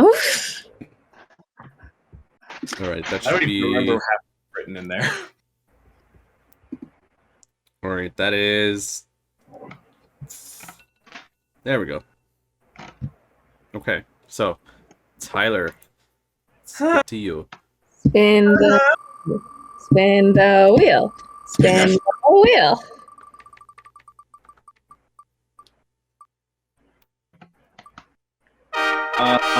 Oh.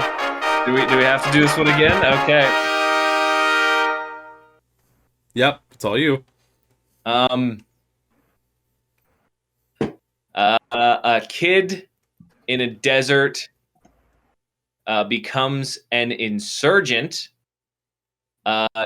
kills a bunch of people, learns a new religion, Star Wars.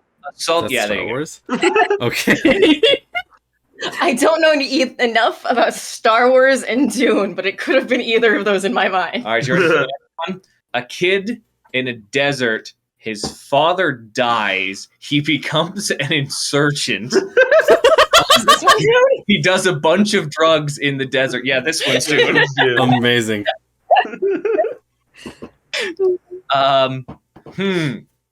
This family, there's a lot of cameras watching this family at all fucking times. They live in a house. There's talk about some meteorites later. Then there's this one guy that does a fuck ton of drugs, like just so many drugs. Then what else? There's this blind guy writing a book. And Is this Bird Box? Nope. No, it's House of Leaves. It's House of Leaves. Okay. Of course. I got it from cameras, I'll be honest. Yeah, I know. That one wasn't well hidden. There are meteors in this book? No. There's no meteors and I'm mad about it. Yeah. Let me see really quickly here. What's beside my book? What's beside my fucking bedside table right now? Oh. A girl and her sister, their parents die, okay? I'm sensing a theme. So, like, they have to decide what to do because they don't have access to the estate anymore. It was foreclosed or something. I don't fucking remember. The one girl goes and becomes a prostitute, and she has a great fucking time. She makes so much money, and she ends up marrying some rich guy, killing him and getting away with it, and just living lavishly for like the rest of her life. The other sister is like, no, don't be so ungracious towards God for the opportunity of life. I'm going to go to a convent. She gets kicked out of the convent. So she goes to try and find a job. She finds a job with a guy who's a foot fetishist. And Marie-Soleil has guessed it. Say it loud. Marquis de Sade. Yeah, it's Juliet by Marquis de Sade. And you're lucky I gave you the PG version of that one. Yeah, for the non God. Yeah, it's time. A kid is in a traveling circus. His parents die. He ends up homeless in the woods for a while, then homeless in the city for a while, and then he goes to school. At school, he makes some friends. He gets in a few fights. He's got a hell of a temper. Which Robin is this? Not. I was about to say, is this Dick Grayson? No, Dick Grayson never lived in the woods. Oh, right. He plays a lute really well. Then he learns magic. Specifically, This is, the name of the wind. The Name of the Wind. There we go. Yeah. That one was hard to do. It's been a while since my reread. Are we at 6 minutes yet? You can stop now. All right. So, there's a kid. His parents die. What is this orphan stories? I don't know now that you fucking mention it.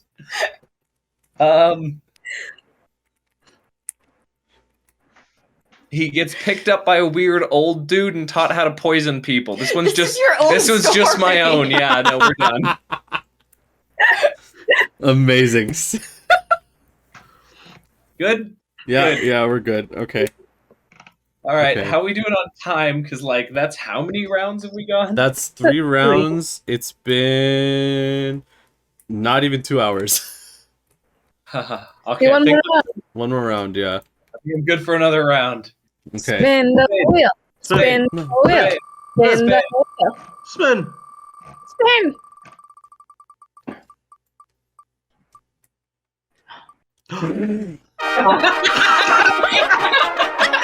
All right, Dean, you gotta shave your head on cam.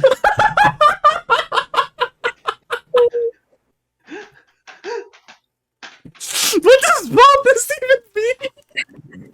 My name is Walter Hartwell White. Okay. I will use. Huh? Talk about your favorite bald I was character. gonna say this. Yeah. Let's take this opportunity to talk about bald characters. Kratos, God of War, favorite bald character. He's a Greek. He's a Olympus destroying badass who becomes a pretty cool dad. Us. On the second try, might I add. Yeah. Oh yeah. Oh yeah. Yeah. So yeah. Kind of important. Mm-hmm. I like Charles Xavier, but can we just say, why are, like, bald male characters always super excellent at whatever chosen field they choose to pursue? They lost all their hair from the stress of becoming the best. So, like, Saitama, Charles Xavier, Kratos, Walter White. Why do we have bald white guys as, like, the best of their field? Why is this a thing? They gave I up mean, their that's hair for literally their what happened with excellence. Saitama. It's an exchange, you know. You lose your hair and you become good at something. Yeah. I mean, this is funny because this is a biblical allegory towards, Philistine and Delilah and that one dude who pulled down Philistine by the chains after he got his hair cut off. I'm still in the badly explaining story mode. I am so sorry. It's Samson. The biblical story of Samson has hair cut off with power. Though it's kind of inverse. I'm like trying to think of bald characters that I know about. Who's the hot lady from the Mad Max movies? Furiosa. Furiosa. Charlie's Furiosa. I've never watched that movie, but just, you know. Oh, it's so good. I appreciate the look. It's interesting with female characters, if they're like bald or have really short hair, they tend to be more like tough and intimidating. Seems to be the portrayal of a masculine haircut, so the characters are going to have more traditionally masculine traits. Mm-hmm. Or their experiments, like, you know, if we're going to bring up like Stranger Things. Oh, true. True. Shout out to 11. Wish you were a better character in season 4. Yo, shout out to Stranger Things. Ocean's 11? What? That show's mad scary. Thank God the 80s weren't right.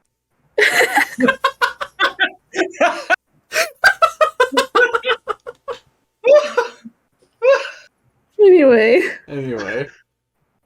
Any other bald characters? Deadpool, but like bald for reasons. Reasons it's so bald. I thought it was cancer. Any video game protagonist from 2009. What? I'm right. Do you have an example? Just any Call of Duty cover protagonist. They're all like bald. They're all like shaved right down to the nub. Yeah, the They're all- military yeah. cut. yeah, exactly. They've all got that shitty like crew cut look. All those motherfuckers. Also Hitman. I play so much Hitman. I see that dude's bald head like several hours of my day. I see that guy's bald head more than I see my wages from my job. Oh, Oh my god. oh. Well, this has been a surprisingly in-depth portrayal of baldness in media. In the wheels. All right, yeah, the baldness, woo.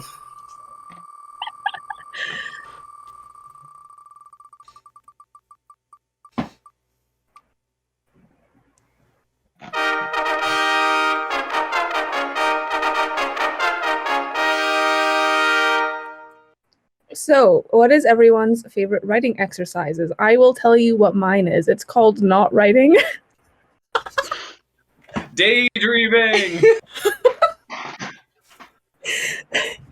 Okay, but genuinely, writing exercises. I'm a big fan of the ones where you just get we did these in our script writing class earlier this year when I was still in university, where our prof would just give us would be like, oh, everyone think of a question and put it in the chat, then choose a question that you feel inspired by and start writing based off of it. So I think questions are a really good way to get going, because then you're like, who's asking the question? Why are they asking it? Who are they asking? So yeah, that's my genuine actual answer. I like writing from questions. Mm-hmm. Gabe, go. I love writing from I like writing prompts. Honestly, I like writing prompts a lot, especially horror writing. I think some of my best horror stories have come from just I just went on to I just Google searched horror writing prompts and then I just went nuts from there. Cool. Dean?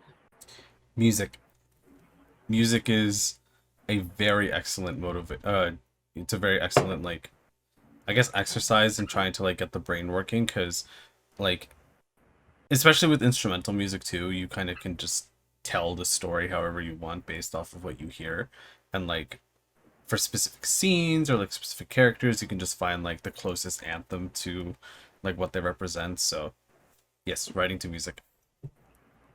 Marie-Soleil? This is a little weird, but I like to write little fan fiction scenes to get me into the writing, and then I move on to writing my own stuff, my original content.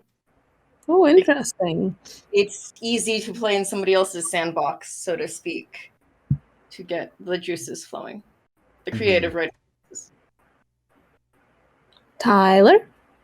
So I love doing writing exercises. Firstly, on the music one, I do love taking a song, just one specific song, playing it on repeat for 3 hours and just writing whatever that pops into the brain. But my two favorite writing exercises have to be taking a piece that you really like, setting it up in front of you, and then just writing it word for word. I think I've said this either on podcast or to this group before, but to learn an author's mechanics by learning the muscle memory keystrokes of writing out their piece, it's like practicing drawing the Mona Lisa. It really taught me a lot, so much about some of my favorite authors. And then this one's kind of tangential on world building. I basically love playing 20 questions about world building, where you get with a group of people and you're like, all right, I have a world, ask me a question about it. And if you do not have an answer, you have to world an answer on the spot about whatever the question they asked. And you write that down and it becomes canon. Fun. We should I do that as an remember That's a episode. fun idea. we should do that for an episode. I was just thinking that. But I remember back in my fan fiction days when I was like really into like writing fan fiction, there was like this challenge, which might still be going around. I don't know. But it was basically like you make a playlist, you put songs on shuffle, you draw a random pairing or like choose a pairing before. This was like a ship prompt thing. Choose a random pairing, put your song on shuffle, and then whatever song comes up, you have to write about that pairing based of a story based on the song within the time limit of the song.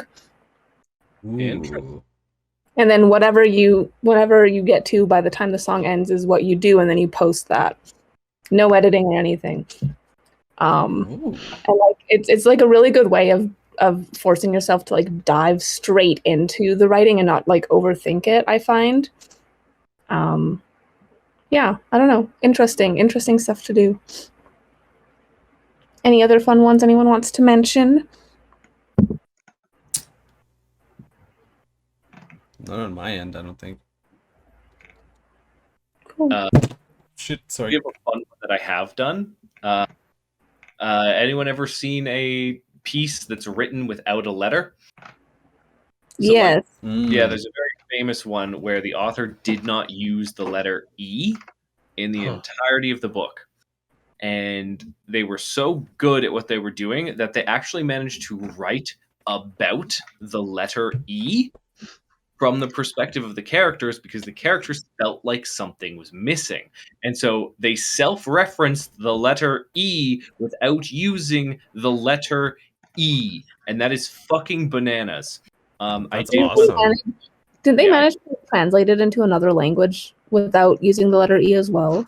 I have no idea. I didn't follow it long after the class. But as a writing exercise, I had to write a page-long piece without using the letters A or T. It ended up very poetic and not very like hard structure, but it was very fun and just racking my brain trying to generate words without A and T was a hell of a time. Like those are literally like the two most common letters in the English language, aren't they? E is the most, followed by A and T, I believe. There's a book I want to say that, like, the premise of it is there are a set of tiles that list these letters, and one of the tiles falls off, so the people stop using that letter because they think it is like prophecy, like you're not supposed to use that letter once it falls off. Mm-hmm. And so the writer also stops using them, and as the tiles fall off, you realize, like in the book, that letter stops being used. That's neat. That's pretty meta and ergodic, anyways. That's pretty cool. Spin the wheel. Spin the wheel. God, this feels like gambling. Spin! Gambling without the drawbacks. Oh! Spin again! Spin! More spin! More. Spin.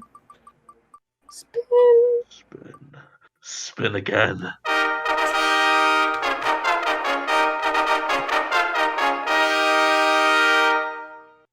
Every time that goes off, I feel like we're like announcing a king or something. It's a little bit much. Yeah, it's pretty epic. Hard facts or pseudo-facts.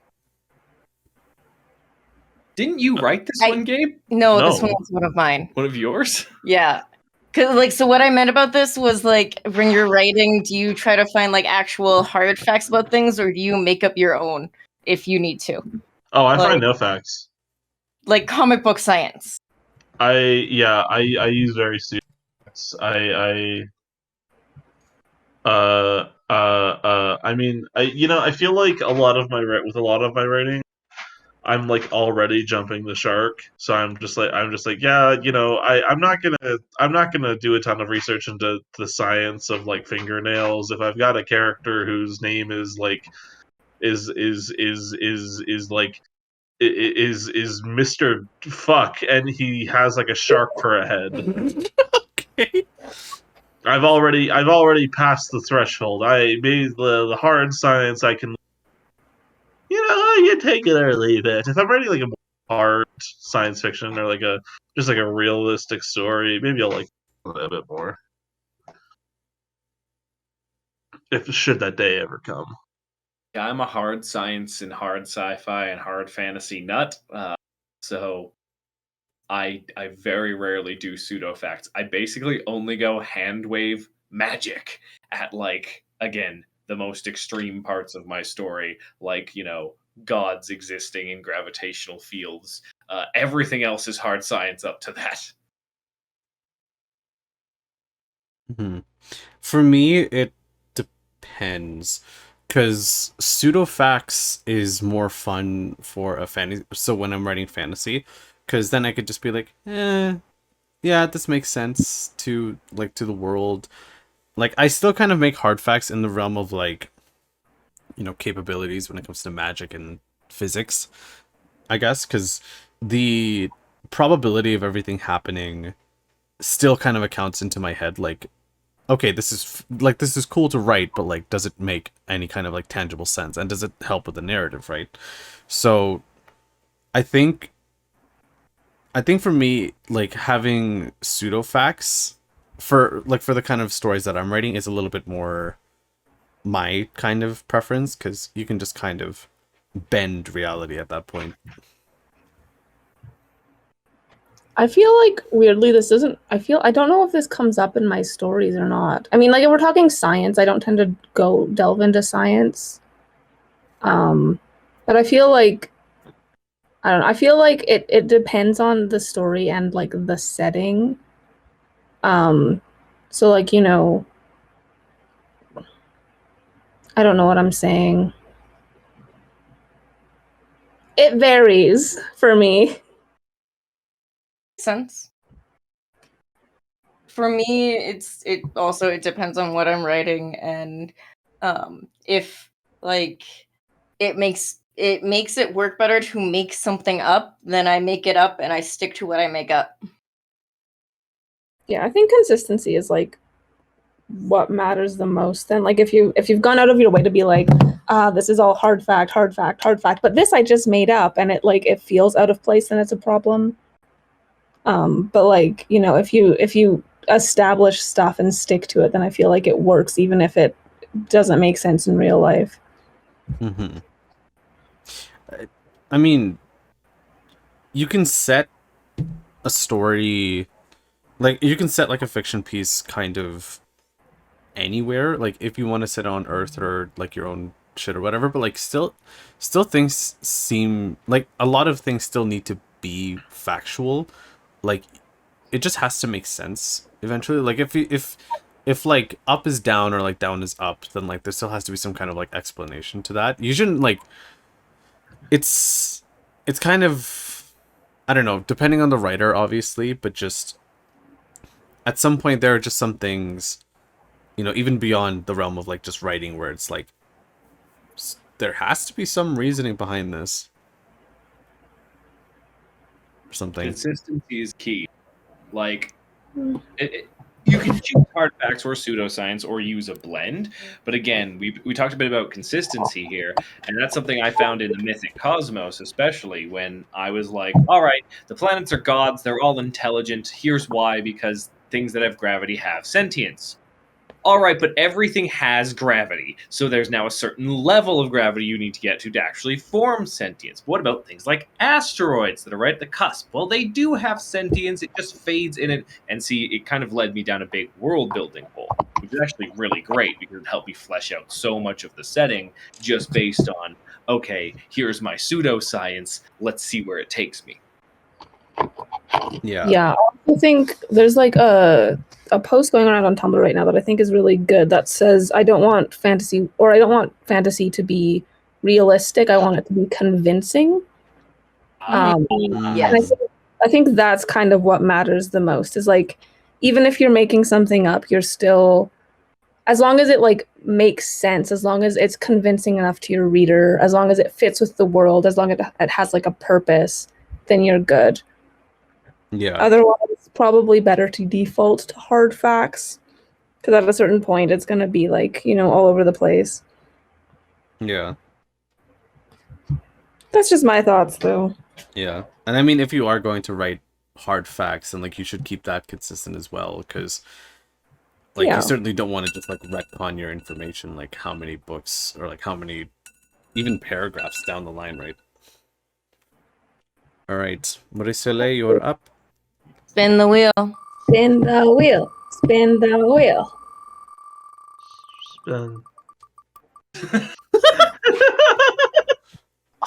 So close. Damn.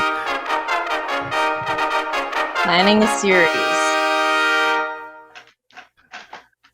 Planning a series can be very complicated. I feel like you need to know when you're going to end it, because so many times, so many series just go on for too long. Yeah. What do you Supernatural. Supernatural. Even the Warrior Cats books, I found that like that book series went on for way longer than it should have. His Mortal Instruments. And that one too. Pretty Little Liars. Yep. Vampire Diaries. After the fourth book, I'll be honest. And said there were 16 for some reason. One that I don't think this actually suffered from is, anyone else read The Hitchhiker's Guide to the Galaxy? No. Not yet. But I've seen the movie. No. I know it's not the same. Bad. Illegal. Gabe, I actually think you should read them specifically. I think you'd really enjoy them. I've heard I would like them a lot. It is supreme British absurdism, and this is really weird coming to me because I fucking hate the British. Most of it was not planned, and I think it is better for it than had it been planned with some big overarching scheme, but it's about the only thing in existence that I think was good for that. Everyone to see Tyler's planning, refer to the timeline segment a little bit ago, because I got the series law on lock. It's all there. Yeah, which is something that I really struggle with, because I tend to like a lot of my story ideas that I have tend to be for longer series, and sometimes I wonder if they're too long. So what I've been trying to do recently is like sit down and figure out what happens in each planned book, and if that really is important enough to be its own book, and if it's important enough to contribute to like an overall narrative. Mm-hmm. I think for me, tricky to balance. Yeah, like planning a series definitely feels like it's maybe like the most crucial first step to like having a series in the first place, because like figuring out how long your overarching narrative will be really kind of like helps sell its impact and its legacy, because like, and I will take, since I'm looking at them on my bookshelf right now, the original Shadow and Bone books and the Six of Crows duology. As you know, as I was noting when I was reading them for the first time not that long ago, and when I was kind of like making my comments with like Alex and some other people, the second book, and spoilers I guess for Siege and Storm, is very, very, very weirdly paced. Like, it's so bad. There's just nothing in the middle at that point, and I'm thinking like, could they not have just like could Libertor just not have had like a more interesting like kind of, and to kind of like reflect on what we're talking about, like if you're planning a series, like it's important to understand like the points in the overall narrative, right? Because when you think of like Shadow and Bone, then Siege and Storm, then like the significant plot points in each kind of flow into each other, right? Like it's not just all the events in this book, but like it's in the events in the entire trilogy. Like with Six of Crows and Crooked Kingdom 2, like as I'm finishing my reread of Crooked Kingdom, like everything works so well, and there isn't ever a need for like a second book. You kind of feel like everyone's like arcs are closing, and you don't ever need to like expand on that, which is really good planning, because like if your story goes on for too long, or it feels like a little bit too unnecessary, then like you really need to consider like axing it, because then it's like not going to be helpful. My brain kind of farted, sorry. Just yeah, like, there we go. Okay. Someone brought up Supernatural, I don't remember who now, But like Supernatural is a really good example of this, because one thing that's been noted about the show is after like the 5th season, which is where the story like built up to and should have ended, the next 10 seasons literally just rehash the same plot points and the same character arcs over and over and over again. And like, because Dean and Sam's character development was never planned to go past season 5. So once they hit that point, then if you don't have their character arcs, then there's like nothing for them to do. But the way they ended up doing it is they just like, take the same flaws from the first 5 seasons and be like, oh, this is a problem again. Which, like, not to say that doesn't happen, but like narratively, it's not satisfying. And if they were going to continue the series, they should have found better ways and different struggles for them to have. Yeah, like there's only really like, I get that like in someone's life that there's like a lot of like twists and turns and like a lot of development, but like in a story. What? Dean? What? Yeah. No. You cut out so bad there. Oh fuck. Hear Okay. any of that. Okay, so what I'm trying to say is just that like with stories, the best thing for like a character is to kind of like just have like your start point and your end point. Like, because trying to drag it on a little bit too long would just make it not as interesting anymore to read. So Yeah. All right. Your turn. Ready, Tyler? Take us away. Define ready. And we all... Spin. Spin.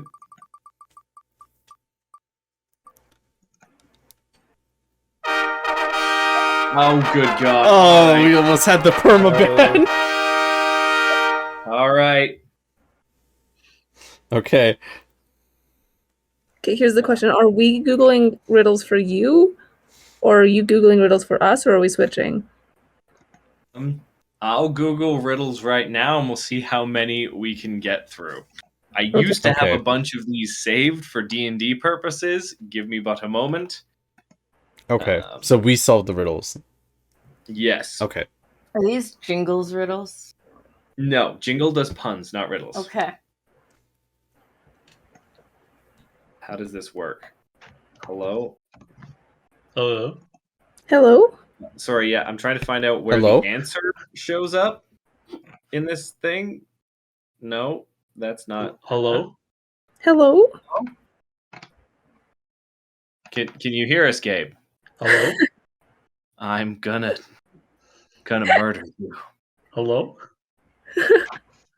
All right, these riddles might be crap. You ready? Yep. There is a house. One enters it blind and comes out seeing. What is it? An eye doctor. Nope. Anyone else? Laser eye surgery clinic. How is that a house? Nope. It's a building. Glasses store. Hospital. We're really good A at this. church. Mm-hmm. Dean, anything? I was gonna A say hospital too. Yeah.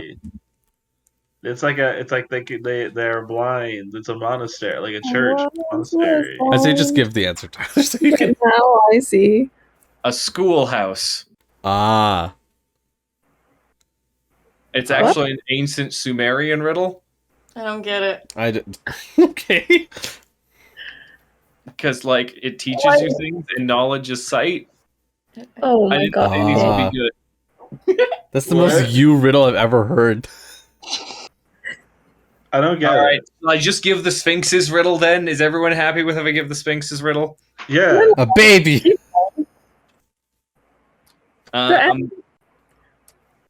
What walks on 4 legs in the beginning of its life, 2 legs in the middle, and 3 at the end?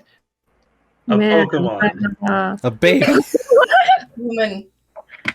All right, now I got some better riddles because I was just looking for like historical ones, but they all fucking suck. What has to be broken before you can use it? A Kit Kat. Okay, we've got a Kit Kat. What was that, Alex?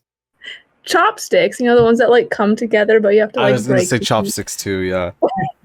Okay, A Marie-Soleil. promise. I don't know. What? You have to break it. No. Bad Gabe. Learn more social norms. Okay. It's, A heart. it's an egg. Oh. Okay. All right. Next, I'm tall when I'm young, and I'm short when I'm old. What am I? Candle. Yes. What is full of holes but still holds water? Me. A net.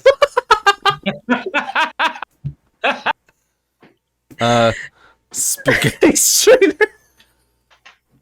I don't know if any of these things actually hold water too well besides Gabe. Straw. A sponge. That's what it is. What question can you never answer yes to? This one. Yes? How old are you? Yes. Did you kill that man? Yes? What's your name? Yes. So far, I can answer yes to all of these. Dean, any guesses? Am I? No, that's no. Never mind. How do you know? Yes. Intel or AMD? Yes.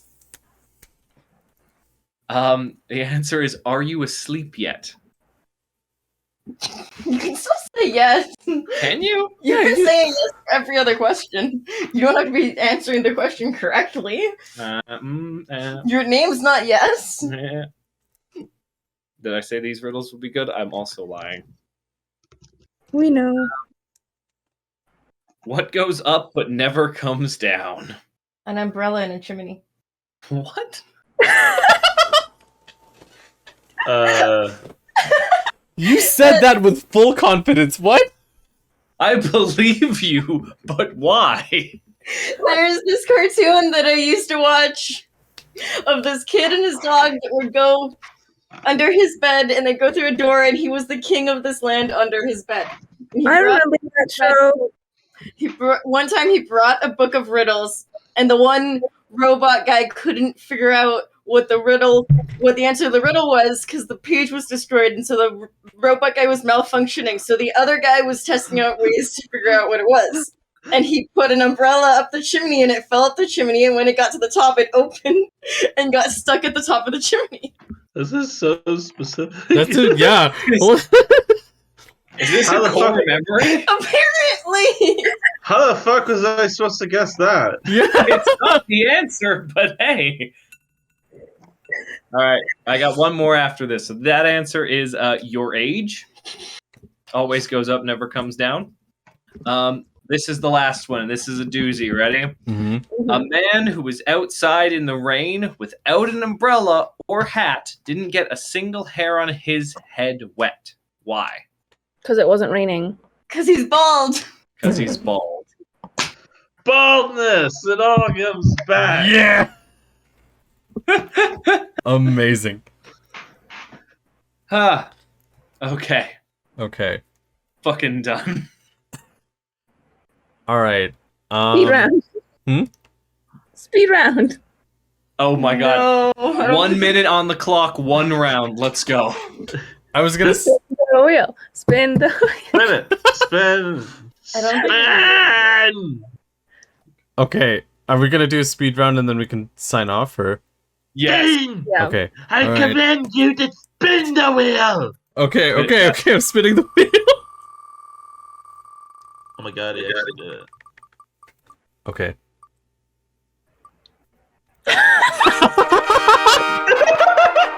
God damn it.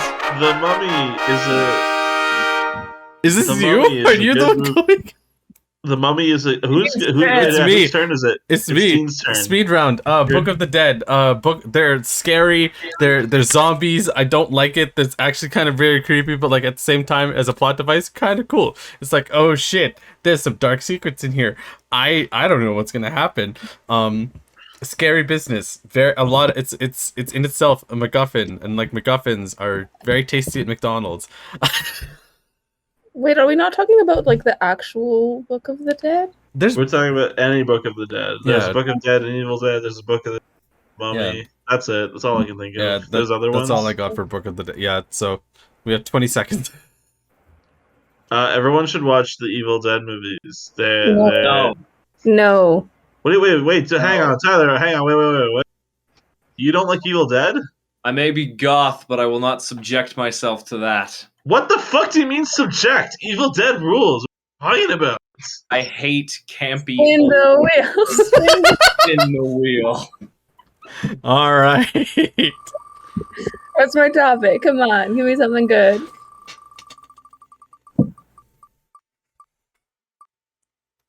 Oh god. Oh god. All right, I'm ready for war. Give me the topic, Alex. Spin the wheel again, I guess. All right. What's our topic? Is it gonna be like 30 seconds per team?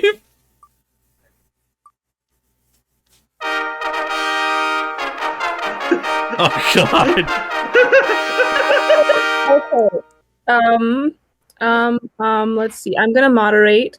I'm going to put Tyler Sit up. on Gabe on team short stories are good, and I'm gonna put whoever I didn't just say on team short stories are bad. We have names, Alex. God damn it. I literally forgot what I said. I'm sorry. I'm stressed. Okay, 30 seconds. Dean, you are going to be solo. Marie-Soleil's going to sit out. Okay. All right. 30 seconds on the clock. Pro team, go first. Go. Have you ever wanted to read a story, but then you look at it and it's like 300, 400,000 pages long, and you're like, fuck, I can't read that many pages. You're in luck, 'cause some stories are 10 pages or less than that even. You read them like lickety split. Tyler, go. They're a great way to expand the world. Sorry, yeah, this is gonna be, You ever read fan fiction where characters in the story that you love, they have, Okay, your time is up. Okay. Go. You go. Okay. is my 30 seconds up? Okay, good. Yeah. Okay, so short stories and novellas that take place out in setting outside of the main story is fucking bullshit. I don't care about other people. I just want to think. I just want to get to the main character's plot points. I want them to live. I want them to eat. I want them to die. I don't care about anything else. I just want them. Okay. I don't give a shit about Joe Nobody who is just like eating a pile of like food over here. I don't give a fuck. You think I give a shit about Joe Nobody? Joe. Wow. Okay, that was a riveting debate. Beautiful arguments on both sides. I can really feel your passion. I have to give it to Dean for that amazing. Congratulations, you're the winner. Tyler, you flaked out on me. I'm sorry. I did. I can't. I've done that in real debates too. It was really fun. I just ran out of the room. I thought I had it. In the bag. I had the debate team guy. In all seriousness, though, I actually think that they're like a great way to like expand the world a little bit without, coming to a full story and bonus content. Oh, yeah. The thing I don't like about them is when the author's like, you don't have to read this to understand the story, and then you need to, like, they pull the details from these short stories into the actual series. Yeah. Mm-hmm. Hey, Cassandra Clare, we're looking at you. You did this, right? She did this? Cassandra Clare? Not Cassandra Clare. Who the fuck did Throne of Glass? Who am I thinking of? Sarah J. Maas? Sarah J. Maas, yeah. Sorry, Cassandra Clare. I didn't mean to rope you into this. So it's fine. Anyway, spin the wheel. Spin it. It's my turn now. Spin the wheel. This is not a random wheel. Okay, let's see what our topic is. Please land on the monkey slide. Please land on the monkey slide. Please land on debate again. Debates.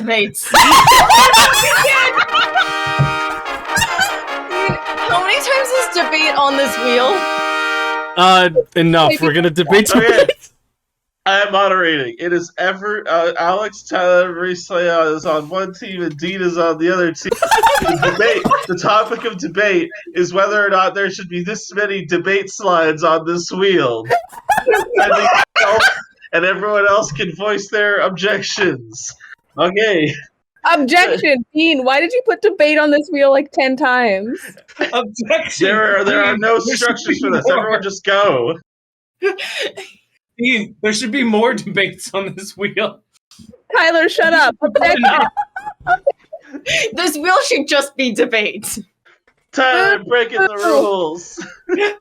No, I'm still lambasting Dean. I thought that was the whole point. Keep going. Keep lambasting. This is the coup. This is the We've arrived. Dean, how dare you? Everyone is unhappy. Some of us think there's too many debates. Some of us think there's not enough. You should have found a better compromise to make it happy.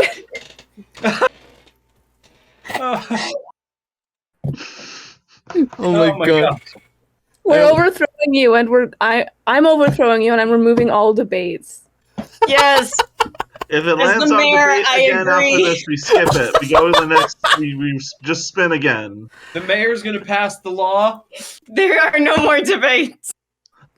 Seconded as the god of the multiverse. Thirded as the debate guy. Spin the wheel. All right, come on. Monkey wheel. Monkey. Come on, monkey side. Monkey side. Come on. Me Land too. on the monkey. Me. Monkeys. Alrighty. Because Marie-Soleil's gonna sit out the topic wheel. POV and tense preferences. God. So, like, specifically in novels, we're supposed to use third person, and in present tense, in past tense, we're supposed to use third and past. This was a rule passed down from a long, long time ago that's broken all the goddamn time. Personally, I love third and past. It's just what everything I read is in, so I use it all the time. But for short stories, I really fucking love using second tense, especially in short horror stories. It makes it that much more visceral. Someone else go, quick. I like writing in first person present tense. I know that this is an unpopular opinion. I just find it really comforting to be in the headspace of that character. I like reading novels in first person present tense as well. I find it sucks me in a lot more than past tense and third person tends to. But yes, I will second person for short horror stories is very riveting. Yeah, that's my opinions. Am I even allowed to speak anymore? I've been overthrown and killed. No, silence. Only if you speak in third person past. You're cut off. Oh god, I'd rather be dead than speak in third person. Dean, you have to speak in second person. You. I've listened to sleep stories that talked in that. Yeah, sleep stories in second person are also very nice. They're very calming. Gabe, tense and POV. I like third person. Okay, done. Okay. All right, Dean, I guess you can go at the end. Spin the wheel, spin. Spin it. Spin it. Okay. Are we doing another Are we doing another lightning round? Spin it. Spin the wheel. Okay, spinning the wheel. Spin the wheel. I command it. Do you fear the spin, Jack Sparrow? Do you fear the wheel, Jack Sparrow? Do you fear the debate slider? And on that note, good night, everybody. Dean, spin the wheel again as you end the recording. Spin it a whole bunch. Okay, all right. Spin it. It's on Miku. Spin the wheel. Okay, here I'll just spin the wheel. Okay. Y'all are addicted to gambling. Stop. I know. No. Okay, here. I'm just gonna spin. I'm gonna spin the wheel. You guys react, and I will do the sign off. Okay. I command that it is. Okay. So hard. hello, so for everyone who's listening in tonight, thank you so much for watching, I guess. I hope you enjoyed this episode of the topic lottery. This is certainly something that's going to be coming back soon. We're talking about balancing I want you powers and to abilities. think, if you enjoyed our content, please sign. Gabe, go ahead. Please. Dragon Ball Z. That is all I have to say. Spin the wheel again. Please check out the thing. Please check out us. Please, if you want to check us on our individual social media, we are down in the description below. However, we are also. Babe, do a tarot reading quick. Okay. Draw a card. Five of Cups. We're also we are the InkGuild on.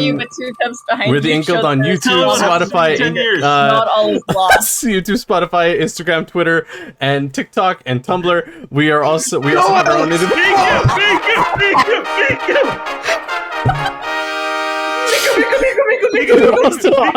we also have our own individual pages in the description below. No. I would also like to apologize to anyone listening to this who has auditory processing disorder because I'm also struggling. Okay.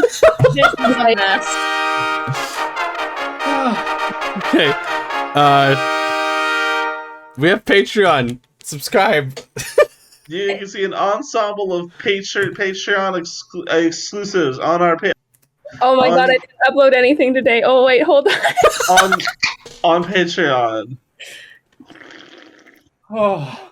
All right. Okay. Are we done? Yes, we're. Wow. Okay. All right. Wow. Okay. Thanks, everyone. Good night. Good night. We're Good sorry. night. I'm so sorry. We're so. Oh my god. Dean, if you think you can close the stream, you've got another thing coming.